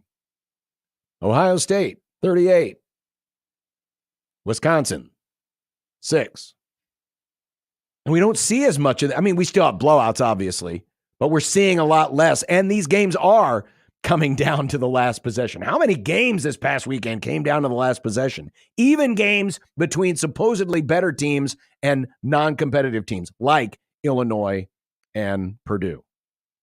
And so it really does come down to, being in position to where making a play or having a good series is the difference between winning and losing. And it can certainly be like that this week. One of the things Nebraska will have to prepare for, while it's not as big a stadium, about a 50,000 seat stadium, it should be a spirited crowd. It's been a sellout. They're going to host at Fox, big noon kickoff for the first time. So this will feel like a rather monumental moment for Indiana football. I just think we were more prepared. We used crowd noise the whole camp. So I think the noise in and of itself is better, or preparation for that is better. And the team just didn't really know us or know, I think when you go on the road, if you have a team that actually really cares about each other, and if you have a team that really wants to see each other, be successful and is there for the team, then you have a chance to win on the road. And that actually led into another comment, and we talked about it with Mitch Sherman earlier, where he went on about the lack of sportsmanship. I think I'm going to save that quote because it's a longer one. We can save it for later this week when Josh is back. We can maybe talk it out a little bit more, because Rule watched a lot of college football this weekend and said he was taken aback by essentially the lack of sportsmanship, the celebrating, the taunting that was going on. And he didn't want his program to be anything a part of that. But we can get into that later this week as this week develops. But I did think it was a rather interesting quote. One more thing here from Rule regarding this week's game against Indiana. Javin Wright has been slowly getting back into the lineup. And this week, we could see a lot more Mr. Wright. This is a great game for him, to play in, because he's so athletic, freaky athletic. He can play the run and the pass. And again, this is a really balanced offense that we're facing. The run game is well put together, and the backs are excellent. So hopefully Javin can give us 30, 35 snaps maybe this game. So maybe, we said it. This team is going to be the most balanced, the best balanced team Nebraska has seen this year. I would go so far as to say it will be no worse than second on the regular season schedule, and only behind Ohio State in terms of their balance, run and pass. They've rushed for 23 rushing touchdowns. Nebraska famously has given up 0 rushing touchdowns. Last team in the country to give up a rushing touchdown. That will be on the line this week. Probably will be one of the bets in predictions this week. Just preparing for you right now. But Javin Wright might be a great week to have him back at darn near full strength. And that is a good thing. They're in the top of the 8th now. Mets still leading the Dodgers 6-3. So the Dodgers down to their last 6 outs. Mets trying to even up that series before it goes back to New York. When we come back, what's for dinner on 1620 The Zone?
When you knock us down, we're going to get up. And on the way up, we're going to bite a kneecap off. Crust is good on your pizza, not your ass. I will eat your ass first. He's tough as a Woolworth steak. And then it's going to take 2 more shots to knock us down. All right. And on the way up, we're going to take your other kneecap. I'm ready to hang them up, gut them, and skin them, and chop them up. You know what? I'm ready. My daughters aren't starving to death. I'll eat my neighbors. And we're going to get up, and then it's going to take 3 shots to get us down. And when we do, we're going to take another hunk out of you. Cliff, what are you going to take away as your best memory from playing basketball at Boston College? Probably just like going out to eat. I'm not sure what is for dinner today. The wife had the day off, but I'm not sure if she's cooking or not. Yesterday, though, we had chili and cinnamon rolls. Ah, yum. A Midwest classic. It's a classic. It's delicious. It's good. It's the way chili and cinnamon rolls were meant to go together. And for those of you who aren't from here and don't get it, I feel bad for you. But it's delicious. We did it in Western Iowa too. It was great. Exactly. It's a Midwestern thing. I'm on my own tonight. Uh-oh. Which means I think I have a craving for Burger King. I love Burger King. I do. Don't they have that Munster meal? I don't with know. With the purple Whopper? I'm going to get it if they do. You should go to haven't you gone to Wendy's yet for the Krabby Patty meal? I have. It was disappointing. Oh. That's why I haven't talked about it. I'm sorry. The Frosty was pretty good. It's a special Frosty, but otherwise it's just they put Thousand Island dressing on a Dave single. I thought you were going to say they put Thousand Island dressing in the Frosty. Here's a hot take for you. Frosties are only one flavor, the OG, chocolate. The rest of them, get them out of here. You like a vanilla Frosty? No. If I wanted plain, I don't want plain. I want chocolate. I want flavor. Vanilla Frosty. The Frosty they served with the Krabby Patty thing, it was like a mango pineapple flavoring. It was fine. It didn't mix very well. All right. Either way. So tiny. Tiny baby Frosty. You should have asked for a large. That's what I was doing. The meal comes with a tiny Frosty. Oh, I see. I see. Sad. Didn't get a chance to get to this today, but the AP Top 25 basketball poll came out today. Sean, why? Creighton is 15th. Oh, cool. But it's not Bart. It's only Ken Pom. But they're number 12 in Ken Pom. Sorry, Bart doesn't have it for you, John. Well, I didn't open up Bart today. By the way, speaking of that, the tickets are still available for the scrimmage against Purdue, the charity scrimmage to benefit the United Way. And now that the Ohio State game kickoff time has been set for 11 a.m., there won't be any issues. There won't be any overlap, especially here on the Zone where people were all freaked out. Oh, my God, what are we going to do about overreaction? You don't have to worry about any of it because now whoever's hosting overreaction can just host it all the way up until my pregame show at 6:30. It does make all of our lives and jobs way easier. See? It all worked out for the best. Fox Sports and the Big Ten Conference are Jayskers. Welcome to the Big East, Fox. Welcome. Well, they already are. They have a contract with the Big East. Coming up tomorrow, no Mike Farron tomorrow because he will be sad. He might be flying literally straight over our heads. Why can't he just parachute down for a spell? Well, because they don't allow that out of a commercial airline. So he will not join us, but Matthew Weaver will. We're going to talk more about those doggone Hoosiers and how doggone good they are. Michael Brunt, Steve Sipple as well. And Josh will be back, and we can recap whatever happened with the rest of this baseball game and the game tonight and the Monday night game. The Jets are breaking out their Super Bowl III throwbacks, which literally look like the jerseys they only had a couple of years ago. So they're normal green jerseys. Have a great night, everybody. Goodbye, everybody.